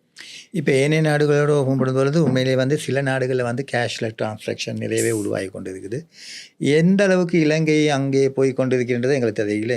இந்தியா பொறுத்தவரையில் அவங்களும் அதை தாண்டிட்டாங்க. உண்மையிலே வந்து ஒரு தேங்காய் விற்பவர் கூட கேஷ்லெஸ் டிரான்சாக்ஷன் போகுது. இலங்கையை பொறுத்தவரையில் அது எந்த நிலையில் காணப்படுது? நீங்கள் பார்த்தீங்கன்னா கேஷ்லெஸ் டிரான்சாக்ஷனை தான் இன்றைய இளைஞர்கள் விரும்புகிறோம் கூடுதலாக. நாங்கள் வந்து ஒரு பர்ஸில் காசு கொண்டு போகிறத பெருசாக ஒருத்தரும் விரும்பல. இப்போ கார்டு கூட வேணாமன்னு நாங்கள் நினைக்கிறதுக்கான ஒரு சுச்சுவேஷன் வந்து கொண்டிருக்கு. ஆனால் நான் பார்த்த விதத்தில் வந்து நீங்கள் இப்போ கேட்குறப்ப தேங்காய் விற்பவர்னு அங்கே சொன்னீங்கன்னா இங்கே நான் கூடுதலாக எடுப்பேன். எங்களுடைய 3 வீலாக்கள்கிட்ட நாங்கள் இந்த மாதிரி ஏன்னா அது வந்து கூடுதலாக எல்லாரும் பாவிக்கிற ஒரு வாகனமா இருக்கிறதால சொல்றேன். ஆனா இப்ப நான் அவர்களுடன் சில வேளை உங்களுக்கு ஒரு சின்ன கலந்துரையாடல் நீங்க செய்தீங்கன்னு சொன்னா அவர்கள் சொன்னீங்க இப்ப அதாவது அவர்களுக்குரிய அன்றாடம் தேவைக்கான அந்த காசு வந்து அவர்களுக்கு வங்கியில் விழும்போது அதை போய் எடுத்து வர்றதுக்குரிய அந்த ப்ரொசீஜரை அவர்கள் விரும்புறது இல்லை. அவர்களுக்கு வந்து அந்த ஏன்னு சொன்னா இலங்கை எல்லா பாகத்திலையும் இந்த விடயம் இல்லை. அன்றாட தேவைகளுக்கு இவர்கள் பர்ச்சேஸ் செய்யும் ஒரு கடை எல்லா இடத்துலையும் இது இல்லாத பட்சத்தில் அவர்களுக்கு வந்து அதை கையில் வந்து காசாக தர்றதைத்தான் கூடுதலாக விரும்பி இருப்பினேன். நீங்கள் அதை கூட பார்த்துருக்கலாம். என்ன இப்போ அதுக்கு தான் நான் முதல் சொன்னேன், ஒரு நகரமயமாக்கப்பட்ட இடத்துல இருப்பவருக்கும் அந்த அதில் இருந்த சபர்பில் இருக்கிறவருக்குமான வித்தியாசம் வந்து இலங்கையில் பாரிய இடைவெளியாக இருக்குது. இப்போ இதை டிஜிட்டல் டிவைடுன்னு கூட சொல்லலாம். இப்போ நீங்கள் கொழும்பை பொறுத்த வரைக்கும் எல்லா கடை எல்லா இதுலேயும் நீங்கள் அந்த இதில் பாவிச்சு கொண்டிருந்தாலும் தாண்டின ஒரு கொஞ்சம் பகுதிக்கு போகும்போது அது எவ்வளவு இலகுவாத பாவிக்கக்கூடிய மாதிரி இருக்கா இதில் இந்த மிக முக்கியமாக கவனிக்கப்பட வேண்டிய ஒரு விஷயம் என்னென்னா, நான் பர்சனலாக என்ன திங்க் பண்ணுறேன்னு சொன்னால், உண்மையிலேயே நாட்டுப்புற பக்கலுக்கு போகும்பொழுது தான் இப்போ கொழும்பை விட வந்து நீங்கள் ஃபாரினர்ஸ் பார்த்தீங்கன்னா வந்து நகரப்புறங்களில் தான் வந்து உலாவுறதை காணக்கூடியதாக இருக்கும். அப்போ ஒரு ஃபாரினர் வந்து போகும்போது அநேகமாக வந்து அவர் டாலர்ஸோ இல்லாட்டி அவரோட ஃபோன் அந்த மாதிரி விஷயம் சில நேரங்களில் அவருக்கு டிரான்ஸ்போர்ட் ஒன்று தேவைப்பட்டால் சில நேரம் அவருக்கு உடனடியாக கொடுக்கக்கூடிய வாய்ப்பு இருக்காது. சில நேரம் அவர் சொல்ல நான் கார்டில் பே பண்ணுறேன். ஸோ அந்த நேரத்தில் வந்து அவருக்கு அந்த கிடைக்கிற சந்தர்ப்பம் வந்து அந்த நகர்ப்புறங்களில் இருக்கிற அதுக்கு அந்த தொழில்நுட்பத்தோடு இல்லாட்டி சில நேரம் அவருக்கு அந்த கிடைக்கிற வருமானம் இல்லாமல் போகலாம் தான். நிச்சயமா நீங்க முதல்ல ஒரு கேள்வி கேட்டிருந்தீங்க, ஏன் இது பொருளாதாரத்துல தாக்கம் செலுத்துதுன்னு சொல்லி. அப்ப இலங்கை வந்து கூடுதலா பாத்தீங்கன்னா சுற்றுலா பயணத்துறைக்கு தான் நாங்கள் வந்து மிகவும் பிரசித்தமான நாடாக இருக்கிறோம்.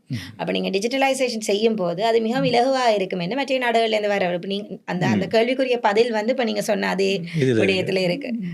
அப்போ இந்த டிஜிட்டலைசேஷன் ஏன் முக்கியம், இந்த கேஷ்லெஸ் டிரான்சாக்ஷன்ஸ் கேஷ்லெஸ் ப்ரொசீஜர்ஸ் ஏன் முக்கியம்ன்றது வந்து இதுக்கு தான். எங்களுடைய இப்போ நீங்கள் பார்த்தீங்கன்னா ஐடின்றது அதாவது இந்த டிஜிட்டல் இலத்திரனியல் இந்த விஷயம் வந்து ஒரு இண்டஸ்ட்ரிக்கு வந்து நாங்கள் ஒரு சப்போர்ட் சர்வீஸ் தான்.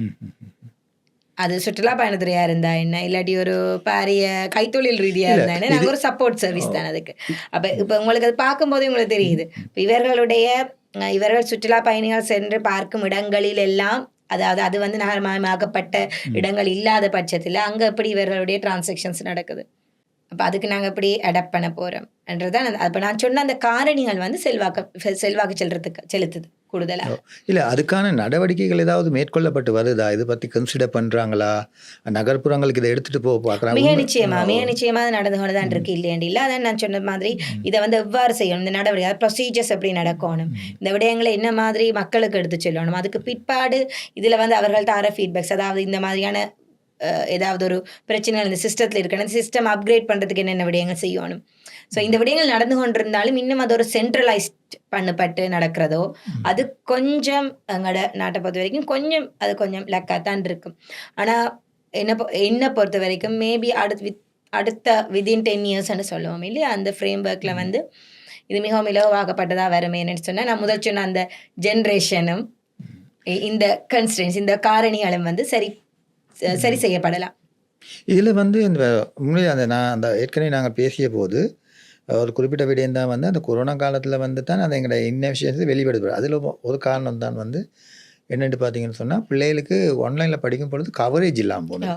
அப்போ சில நேரங்களில் இந்த ஒருவேளை என்னத்தான் தொழில்நுட்பத்தை நாங்கள் டெவலப் பண்ணோம்னா அந்த இடத்துல கவரேஜ் இல்லாட்டியும் அங்கே அந்த ஒரு சந்தர்ப்பத்தால் தான் இப்போ எங்களுக்கு ஸ்டார்லிங்க் வந்து எலான் மஸ்க் அந்த கம்பெனி இதால் அதை வந்து இன்ட்ரடியூஸ் பண்ணப்படுது. அப்போ இந்த மாதிரியான இப்போ உங்களுக்கு ஏதாவது ஒரு பிரச்சனைகள் வரும் இடத்துல இலங்கைக்கு அந்த தீர்வுகள் வந்து கிடைக்குது தான் இல்லையாண்டி இல்லை. ஆனால் அந்த கிடைத்த தீர்வுகளை எவ்வாறு நாங்கள் பயன்படுத்த போகிறோம்ன்றதுல தான் எங்களுக்குரிய ஒரு ரெஸ்பான்சிபிலிட்டி இருக்குது. நீங்க சொன்ன மாதிரி ஸ்டார்லிங்க் வந்ததுன்னு சொல்றாங்க.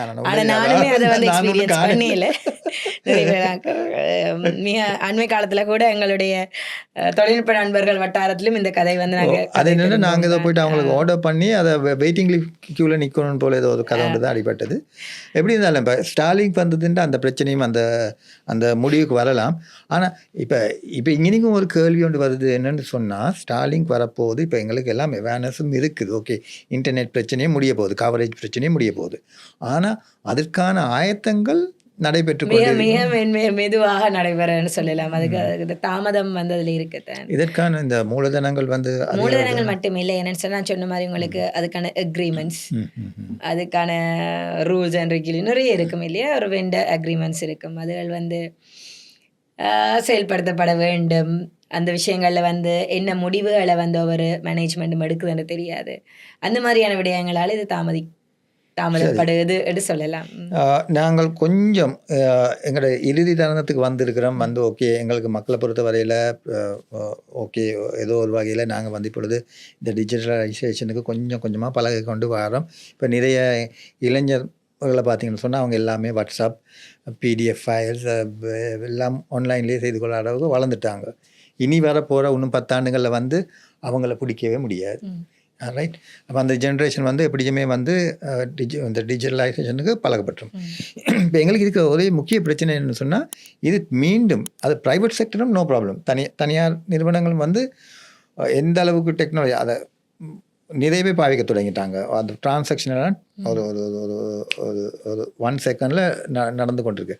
ஆனால் இங்கே எங்களுக்கு முக்கியமான ஒரு பிரச்சனை என்னன்னு சொன்னால், நாங்கள் அரசு நிறுவனங்களோட தொடர்பு படும் பொழுது தான் இந்த பிரச்சனை தொடர்ச்சியாக வந்து கொண்டே இருக்குது. நாங்கள் பின்தங்கிய ஒரு நிலைக்கு, நீங்கள் அந்த அந்த ஒரு நிறுவனத்துக்குள்ளே உள்ளுக்கு போனாலே ஏதோ ஒரு பழைய பில்டிங்குள்ளே வந்து ஒரு பழைய வீட்டுக்குள்ளே வந்த மாதிரி ஒரு ஃபீலிங் ஒன்று உடனடியாக வந்துடும். இப்போ என்ன பிரச்சனைன்னு சொன்னால், சில நேரங்களில் அரசாங்கம் எடுக்கிற நடவடிக்கைகளை நாங்கள் காணக்கூடியதாகவும் இருக்குது. அங்கே எதிர்ப்பு வர, ஆனால் இது எல்லா இடங்களையும் காண்றதுக்கும் இல்லை. உதாரணத்துக்கு நீங்கள் எடுத்தீங்கன்னு சொன்னால், கொழும்பு மாநகர சபை எடுத்தீங்கன்னு சொன்னால், அவங்களும் அந்த பழைய நிலையத்தில் பில்டிங் எல்லாம் புதுசாக வெள்ளை அடித்து எல்லாம் இருக்குது. உள்ளுக்கு போயிட்டு அந்த சிஸ்டத்துக்குள்ளே போனோடனே அதே பழைய சிஸ்டம் தான் உள்ளுக்கு நடந்து கொண்டு இருக்குது. ரைட். இது தொடர்பான இப்போ அவேர்னஸ் வந்து மக்களுக்கும் தேவை, அது உண்மை, ரைட், அதுக்கு நடக்குது. ஆனால் இந்த அரசாங்க அதிகாரிகளுக்கு இதை யார் செய்வது? அது நான் உங்களுக்கு ஒரு மாதிரி தானே. என்னன்னு சொன்னால், நீங்கள் தமிழில் ஒரு இது ஒன்று இருக்கு, காவோலை விழும்போது குருத்தோலை பார்க்கும் என்று சொல்லி ஒரு விடயம் இருக்கு தானே. அப்போ அந்த அரசாங்க அதிகாரிகளாக இருக்கட்டும், ஒரு 10 வருடத்தில் வந்து ஒருவேளை இன்றைய பாடத்திட்டத்தில் படிக்கும் மாணவர்கள் அவர்கள் அதிகாரிகளாக வரும்போது இந்த விடயங்கள் தவிர்க்கப்படலாம் என்று நாங்கள் எதிர்பார்க்கலாம், என்னை பொறுத்த வரைக்கும். ஏன்னு சொன்னால், இது வந்து நீங்கள் சிஸ்டம் சம்பந்தமான விடயம் இல்லாததால எனக்கு அதை ஒரு டெக்னிக்கலாக எனக்கு அணுகி இந்த கேள்விக்கு விடை சொல்ல முடியாது. ஆனால் இது வந்து என்னுடைய பார்வையில் அந்த இன்எஃபிஷியன்சி, வினைத்திறன் இல்லாதவர்களோ வினைத்திறன் மிக்கவர்களை உருவாக்குறது வந்து எங்களுடைய எஜுகேஷன் சிஸ்டம் கைகள்லாம் இருக்கு. என்ன சொன்னால், அந்த அந்த கவலை வந்து உண்மையிலேயே தவறு. இந்த அளவுக்கு மோசமாக இருப்பாங்களா? ஒரு சின்ன குழந்தைகளை போல தான் நாங்கள் பார்க்க இல்லை. Right, okay. நாங்கள் அடுத்ததாக ஒரு கேள்விக்கு ரைட், நீங்கள் உங்களுடைய அந்த உங்களுடைய எக்ஸ்பீரியன்ஸோட பார்க்கும் பொழுது, நீங்கள் ஒரு இணைய தொடர்பான ஒரு நிறுவனத்தில் ஒர்க் பண்ணி கொண்டு வரீங்க. அப்போ நீங்களும் இது குறைகளை கண்டுபிடித்து அந்த குறைகளை நீக்குவதற்கான நடவடிக்கைகளை கட்டாயமாக எடுப்பீர்கள். நீங்கள் இது போன்ற விடயங்களை கவனிக்கும் பொழுது உங்களுக்கு ஒரு திட்டம் வருவது இல்லையா? ரைட், இவங்களை நாங்கள் ட்ரெயின் பண்ணணும், இவங்களுக்கு இந்த மாதிரி ஒரு அவேர்னஸை கொடுக்கணும், இப்படி இருந்தால் இந்த மாதிரி இதால் கிடைக்கப்பெறுகின்ற பயன்கள் இந்த அளவுக்கு இருக்குது, இதால் பொருளாதாரத்துக்கு இந்த மாதிரி ஒரு அபிவிருத்தியை நாங்கள் நோக்கி கொண்டு சொல்லணும் என்று சொன்னால், இப்போ நாங்கள் உண்மையிலேயே வந்து ஒரு இக்கட்டான சூழ்நிலையில் இருக்கிறோம். நாங்கள் இப்போ தான் கொஞ்சம் எலும்பி இருக்கிறோம். இன்னும் 2028ஆம் ஆண்டு பொறுத்த ட்ரில்லியன் கணக்கான காசை நாங்கள் திரும்ப பே பண்ண வேண்டியிருக்கு. இனிமேல் லீக்கேஜ் இருக்க முடியாது. அந்த லீக்கேஜ் என்று நான் சொல்கிறது வந்து, இனிமேல் வந்து அரசு நிறுவனங்களும் வந்து ஊழல் நடைபெற முடியாது. அப்படி நாங்கள் செய்தால் எங்கள்கிட்ட மேலேயே நாங்கள் மண் எடுத்து போட்டுக்கொள்கிற மாதிரி தானே. அப்போ இந்த மாதிரி நேரத்தில் நாங்கள் வந்து ஒரு டீமாக உருவாகி அந்த அவேர்னஸ் ப்ரோக்ராமை கொண்டு போயிட்டு நாங்கள் இந்த மாதிரி விஷயங்களை கொண்டு வரதுக்கான ஊழலை நிப்பாட்டணும். அப்படி ஏதாவது ஒரு திட்டங்கள் இருக்குதா? அல்லது இந்த இக்டா போன்ற நிறுவனங்கள் ஏதாவது ஒரு முயற்சிகளை மேற்கொண்டு வருகிறதா? மிக நிச்சயமா அந்த நிறுவனங்கள் வந்து முயற்சி எடுக்க வேண்டும் என்று சொன்னால் அவைகள் வந்து அரசாங்கம் சார்பான நிறுவனங்கள். இப்போ நான் வந்து கூடுதலாக தனியார் நிறுவனத்தை சார்ந்தாள் என்று சொன்னதால் என்னால் சில விடயங்களை சுட்டி காட்ட முடியாமல் இருக்குது. ஆனால் வந்து அரசு சார்பான நிறுவனங்கள் மிக நிச்சயமாக இந்த மாதிரியான ஒரு அவேர்னஸ் ப்ரோக்ராம்ஸை வந்து கட்டாயம் கொடுக்க வேணும். அதில் எந்த மாற்றமும் இல்லை. இல்லாட்டி நாங்கள் இன்னும் தொழில்நுட்ப அறிவுடன் இருக்கும் இளைஞர்களை இழக்க வேண்டிய ஒரு இது வந்து நடந்து இதுக்கான காரணம் என்னன்னு சொன்னால் நீங்கள் நல்லா கவனிச்சிருப்பீங்க. நாங்கள் கொரோனா காலத்தில் வந்து நாங்கள் எந்த அளவுக்கு அவேர்னஸ் செய்தோம்னு சொன்னால், இந்த கொரோனா பரவும் பொழுது ஜூம் மீட்டிங்கில் எத்தனையோ மீட்டிங்ஸ், காலையில் ஒரு மீட்டிங், பகலுக்கு ஒரு மீட்டிங், பின்னர் 3 மணிக்கு வரும், கவனமாக இருங்க, கையை கழுவுங்க, பக்கத்தில் போகாதீங்க, அங்கே போகாதீங்க, இங்கே போகாதீங்க, வீட்டில் இருங்க. அந்த அந்த அந்த மெசேஜ் வந்து ஒரு இலங்கையை பொறுத்தவரை ஒரு ஒரு ஒரு குறுகிய காலத்தில் சென்றடைஞ்சிச்சு. எல்லாருமே அதை தொடர்ந்து அப்படி ஒரு ஒரு ஒரு கோஆர்டினேஷன் ஒன்று வந்தது. ஏன் நாங்கள் இந்த இடத்துல மட்டும் தவற விட்டுறோம்? ஏன்னு சொன்னால் அது வந்து உயிரோடு சம்மந்தப்பட்ட விடயம். அது வந்து இது வந்து தொழில்நுட்பம் தாண்டிய ஒரு பதில் என்னிடமிருந்து வரணும். உயிருடன் சம்மந்தப்பட்ட விடயம். இப்போ அதுக்கு நாங்கள் கொடுக்குற அந்த ப்ரையாரிட்டி வந்து சில நேரங்களில் எங்களுடைய வேலைக்கோ இல்லாட்டி இதுக்கோ நாங்கள் கொஞ்சம் கொடுக்கறது வந்து தாமதமாகத்தான் இருக்குது. மேபி நான் சொன்ன மாதிரி இந்த விடயங்கள் வந்து சிறு வயது பழக்கங்கள் என்று கூட சொல்லலாம் இல்லையா? உங்களுக்கு எவ்வாறு வேலை செய்ய வேண்டும் ஒரு வேலைத்தளத்தில், உங்களுடைய நேரத்தையும் சேமித்து மற்றவருடைய நேரத்தையும் எவ்வாறு சேமிக்க வேண்டும், மற்றவர்களுக்கு எவ்வாறு அதை என்னுடைய தனிப்பட்ட காரணங்களுக்காக மற்றவர்கள் பாதிக்கப்படக்கூடாது என்ற அந்த ஒரு கடப்பாடு வந்து சொல்லிக் கொடுக்கப்பட வேண்டிய பருவம் வந்து மிகவும் சிறிய வயதிலிருந்து சொல்லிக் கொடுக்கப்பட வேண்டிய விடயம்.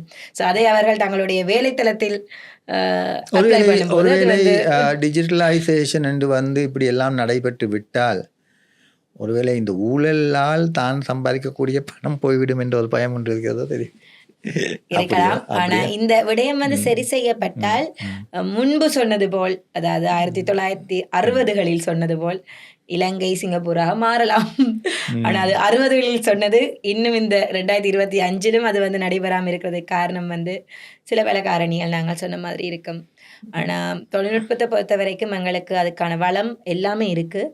ஆனால் சரியாக பயன்படுத்துறது, அது சரியாக எப்படி அதை நாங்கள் நான் சொன்ன அந்த சுழற்சி வட்டம் வந்து மிகச்சரியாக நடைபெறும் இடத்துல எங்களுக்கும் ஒரு டிஜிட்டல் கண்ட்ரி என்று நாங்கள் சொல்லிக்கொள்ளலாம். எங்களை ஒரு டிஜிட்டல் நாடு, இலத்திரனிய மயப்படுத்தப்பட்ட நாடு என்று சொல்லலாம். ஓவரால் நீங்கள் என்ன சொல்கிறீங்க? இப்போ டிஜிட்டலைஸ் பண்ணப்பட்டால் மக்களுக்கு இது ஒரு மிகப்பெரிய நன்மையாக இருக்கலாம்.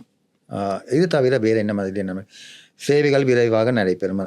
நிச்சயமாக. அது மட்டும் இல்லாமல் எங்களுடைய துறைகள் வந்து மேம்படுத்தப்படும். இப்போ நாங்கள் கூடுதலாக இப்போ நீங்கள் பார்த்தீங்கன்னா ஆர்டிஃபிஷியல் இன்டெலிஜென்ஸ், ரொபோட்டிக்ஸ், இந்த மாதிரியான விடயங்கள் வந்து இங்கே வந்து நாங்கள் அதை கற்றுக்கொண்டா கூட அதை வந்து அப்ளை பண்ணுறதுக்குரிய நிறுவனங்களோ இல்லாட்டி அதை அப்ளை பண்ணத்துக்குரிய ஒரு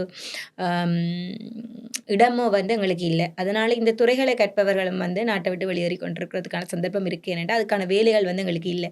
ஆனால் இது வந்து சரியான முறையில் நடைபெறுது என்று சொன்னால் எங்களுக்கு அந்த துறைகளில் ஈடுபடுபவர்கள், அதாவது அந்த துறையை படிப்பவர்கள் கூட இலங்கையில் வேலை செய்து அதை தங்களுடைய நாட்டிற்கு தங்களுடைய அறிவை வந்து பயன்படுத்துவார்கள். அந்த மாதிரியான ஒரு விடயம் கூட நடக்கிறதுக்கான சாத்தியப்பாடுகள் இருக்குது. ஆனால் அதற்கான வருடங்கள் மிக நீண்டதாக இருக்கு. அதை தவிர நான் யோசிக்கிற ஒரு ஒரு ஒரு விடயம் தான் என்னென்னு சொன்னால், நான் நினைக்கிறேன் இது ஒரு கொஞ்சம் முக்கியமான ஒரு கேள்வி ஒன்று நீங்கள் சொல்லுங்கள். ஏஐ எல்லாம் வந்துட்டுது. இதுக்கு வந்து உண்மையிலேயே நீங்கள் பார்த்தீங்கன்னு சொன்னால் உண்மையிலே நிறைய வந்து ஃப்ரீ ஆஃப் சார்ஜ், ஓரளவுக்கு ஒரு ஃப்ரீயாக எடுத்து செல்லலாம். நிறைய பேர் வந்து உண்மையிலேயே வந்து ஒரு சாதாரண குடிமகன் கூட இதை வந்து ஆன்லைனில் பாவித்து பணம் சம்பாதிக்கிறவங்க கூட இருக்கிறாங்க. இப்படிப்பட்ட சூழ்நிலை இந்த மாதிரி புதுசாக ஒரு டூல்ஸ் எல்லாம் வரும் பொழுது இதெல்லாம் எந்த அளவுக்கு வந்து கம்பெனிஸ் உடனே அடாப்ட் பண்ணுறதை நாங்கள் காணக்கூடியதாக இருக்குது. தனிப்பட்ட யூடியூபர்ஸ், கண்டென்ட் கிரியேட்டர்ஸ், அதை தவிர தங்கட நீங்கள் சொல்கிறீங்க அந்த கம்ப்யூட்டர் துறையில் இருக்கக்கூடிய என்ன சொல்கிறது அந்த லாங்குவேஜ் ரைட்டர்ஸ், அப்படி நிறைய பேர் அவங்களுக்கு தேவையான பிரயோஜனத்தை எடுத்துக்கொண்டு இருக்கிறாங்க. நினைக்க முடியாத தொழில்களில் இதை ஒரு இன்வெஸ்ட்மெண்ட்டாக எடுத்துக்கொண்டு செய்து கொண்டு டக்குன்னு குயிக்காக போகக்கூடியதாக இருக்குது. ஆஃபீஸர்கள் கூட இதை பயன்படுத்தி தங்களுடைய எஃபிஷியன்ஸை எப்படி பார்த்தாலும் அரசாங்கத்துறைக்கு வரும்பொழுது அந்த எஃபிஷியன்சி அங்கேயும் மிஸ்ஸிங். இவங்க அடாப்ட் பண்ணுறாங்களா அல்லது அடாப்ட் பண்ணிட்டு தெரியாத மாதிரி இருக்கிறாங்களா? என்ன மாதிரி இல்ல உங்களுக்கு விளங்குது? அந்த அத வந்து சரியான முறையில வந்து அத அவர்கள் இன்னும் கைக்கொள்ளாத சூழ்நிலை வந்து இருக்கு இலங்கையில. இன்னும் நீங்க சொன்ன மாரி ஒரு அரசாங்க நிறுவனங்களுக்கு அந்த விடயங்கள வந்து கொண்டு வாருது. அதாவது அந்த அந்த அரசு நிறுவனங்கள அதுக்கேத்த மாதிரி ட்ரான்ஸ்ஃபார்ம் பண்றதுக்கு மிக நீண்ட காலம் இருக்கு. ட்ரான்ஸ்ஃபார்ம் பண்ணுறதுக்கு ஏதாவது நிறுவனங்கள் இருக்குதா? இல்ல இப்போ ட்ரான்ஸ்ஃபார்ம் பண்ண இக்டா பெறனா நீங்கள் உங்களுக்கு இக்டா சொன்னீங்க தானே? அவங்க ஏதாவது அப்படி ஒரு மந்த்துக்கு ஒரு ட்ரெய்னிங்ஸ்? இல்ல ஏஐ பற்றிய தகவல்கள வந்து எல்லாரும் வந்து பகிர்ந்து கொள்கிறார்கள். அதால வர நன்மை, தீமைகளை பற்றி மிகப்பெரிய கலந்துரையாடல்கள் நடந்து கொண்டிருக்கு நெறைய இடங்கள்ல. ஆம், ஆனாலும் அத வந்து ஒரு தொழிலாக செய்ய வேண்டிய ஒரு நிலைப்பாடு வந்து இன்னும் எங்கட நாட்டிற்கு வரையில. அத பற்றி கலந்துரையாடல்கள், அத பற்றி ஒரு அறிவு சார்ந்த செமினார்ஸ் லைக் நாங்க சொல்றோம் செமினார், இருக்கு. கான்ஃபரன்சஸ் எல்லாமே நடைபெற்ற போதிலும், அதுக்கான சரியான ஒரு ரெகுலேஷன்ஸ், அதுக்கான ஒரு சரியான ப்ரொசீஜர்ஸ் வச்சு அத வந்து எந்த ஒரு இதுவும் இப்ப எடுத்து நாங்க செய்யல. தனியார் நிறுவனங்கள விடுத்து நான் சொல்றது.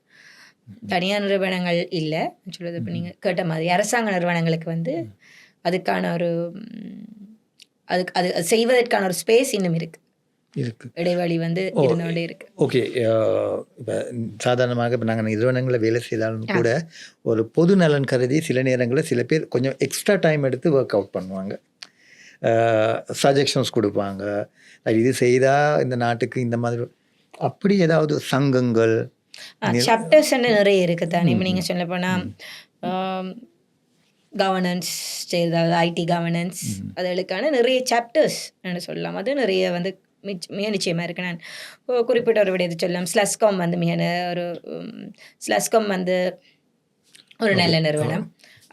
அதாவது கூட எக்ஸ்பர்ட்ஸ் சேர்ந்து அது ஒரு நிறுவனம் இல்லை, அது ஒரு ரன் பண்ணுற ஒரு சாப்டர்னு சொல்லுவோம் நாங்கள். நீங்கள் சொன்ன மாதிரி சங்கம் தமிழ். ஒருவேளை இந்த ப்ரோக்ராமை பார்த்து கொண்டிருக்க யாராவது ஒரு அரச நிதி அதிகாரியோ ஒரு நிறுவனத்தை சேர்ந்தவரோ ரைட், நாங்களும் இந்த விஷயங்களை தெரிஞ்சு கொள்ளணும், ஒரு இந்த டிஜிட்டலைசேஷனோ அல்லது எங்களோட எஃபிஷியன்சியை கூட்டுறதுக்கோ என்ன சொன்னால், ஒரு நிறுவனம் என்று சொன்னாலும் கூட ஒரு ப்ராஃபிட்டை எதிர்பார்த்து செய்யணும்னா அவங்க எஃபிஷியண்ட்டாக ஒர்க் பண்ணணும். அப்போ அவங்களுக்கு இந்த டூல்ஸ், ஆன்லைன் டூல்ஸோ எதை விரைவாக செய்து முடிக்க முடியுமோ அவற்றை அவர்கள் நாடிக்கொண்டிருப்பார்கள். அப்படி ஒரு தோன்ற பட்சத்தில் நீங்கள் என்ன மாதிரியான ரெக்கமெண்டேஷன் கொடுப்பீங்க? யாரை தேடி போயிட்டு ஒரு ட்ரைனிங்? நான் வந்து ட்ரைனிங்னு சொல்லி ஸ்ரீலங்கா சர்ட் வந்து தேவையான அவேர்னஸ் ப்ரோக்ராம்ஸ் ட்ரைனிங்ஸ் வந்து கவர்மெண்ட் ஆர்கனைசேஷன்ஸ் கொடுத்து கொண்டிருக்கணும். அதே மாதிரி ஸ்லஸ்காம் வந்து ப்ரைவேட் கம்பெனிஸ் இல்லாட்டி இந்த துறைக்குள்ள வரவர்கள் அது எப்படி எஃபிஷியண்ட்டாக எஃபெக்டிவாக இந்த டூல்ஸை யூஸ் பண்ணுறது, சிஸ்டம்ஸை யூஸ் பண்ணுறேன் அவர்கள் கூட செய்து கொண்டிருக்கணும். அதே மாதிரி சில நாங்கள் சொல்லும்போது சர்டிஃபிகேஷன்ஸ் எடுக்கிறோம். நாங்கள் அந்த மாதிரி சர்டிஃபிகேஷன்ஸில் இருக்கிற சாப்டர்ஸ் ஓவரால் தனிப்பட்ட ரீதியிலும் இப்போ நான் தனியாக ஒரு இண்டிவிஜுவலாகவும் அப்ளை பண்ணலாமா? இண்டிவிஜுவலாகவும் நீங்கள் அந்த அவையில்கிட்ட போய் நீங்கள் அந்த அவங்களோட வெப்சைட்டை நீங்கள் பார்த்தீங்கன்னு சொன்னால் தேவையான விடயங்களை கற்றுக்கொள்ளக்கூடிய ஒரு சந்தர்ப்பங்கள் இருக்குது. சரி யாழினி, இதுவரைக்காடி நாங்கள் நிறைய விஷயங்களை நாங்கள் பேசினோம், கவர் பண்ணோம். ஏதாவது பேச இல்லாமல் அல்லது மறந்து போன ஏதாவது உங்களுக்கு சொல்ல வேண்டும்னு நினைக்கிற ஏதாவது விடுபட்ட ஒரு விடயம் ஏதாவது இருந்தால் கூடுதலாக வந்து இது வந்து நாங்கள் டிஜிட்டலைசேஷனை பற்றி கழிச்சதால வந்து கூடுதலாக நாங்கள் பார்த்தது எப்படி இலத்திரனியல் பாவனை முறைகள் அப்படி என்ற என்ன அது எப்படி நாங்கள் அடாப்ட் பண்ண போகிறோம்னு பார்த்துனாங்க. இது தவிர இப்போ இன்றைய காலத்தில் சமூக ஊடக தளங்கள்ட பாவனை அதிகரிச்சிருக்கு. அதை பற்றிய ஒரு கலந்துரையாடலை கூட இனி வரும் காலங்களில் நீங்கள் செய்யக்கூடியதாக இருக்கும்.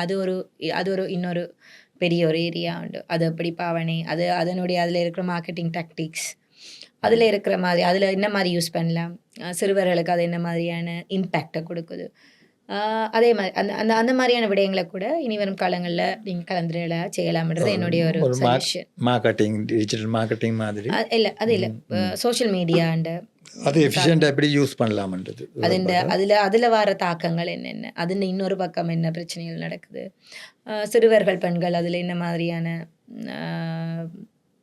misleading, misinformation, fake news, தனியாக டேட்டா ப்ரைவசியை பற்றி, தகவல் உரிமை கோரலை பற்றிய தனி கலந்துரையாடல்களை கூட நீங்கள் இணையங்களை தங்களை எப்படி பாதுகாத்து கொள்ளணும் அதுகளும் இணையதள பாவனை என்ன மாதிரி இருக்கணும்னு சொன்னது. அது கூடுதலாக வந்து அதில் ஒரு டெக்னிக்கல் அண்ட் இல்லை, நீங்கள் சின்ன சின்ன விஷயங்கள் அதில் படிக்கல என்ன மாதிரி இந்த பாஸ்வேர்ட்ஸ் அது அதை எப்படி யூஸ் பண்ணுறது, அந்த மாதிரியான விடயங்கள் வந்து வரும் காலங்களில் அட்வொகேட்டாக வந்து செய்யலாம்.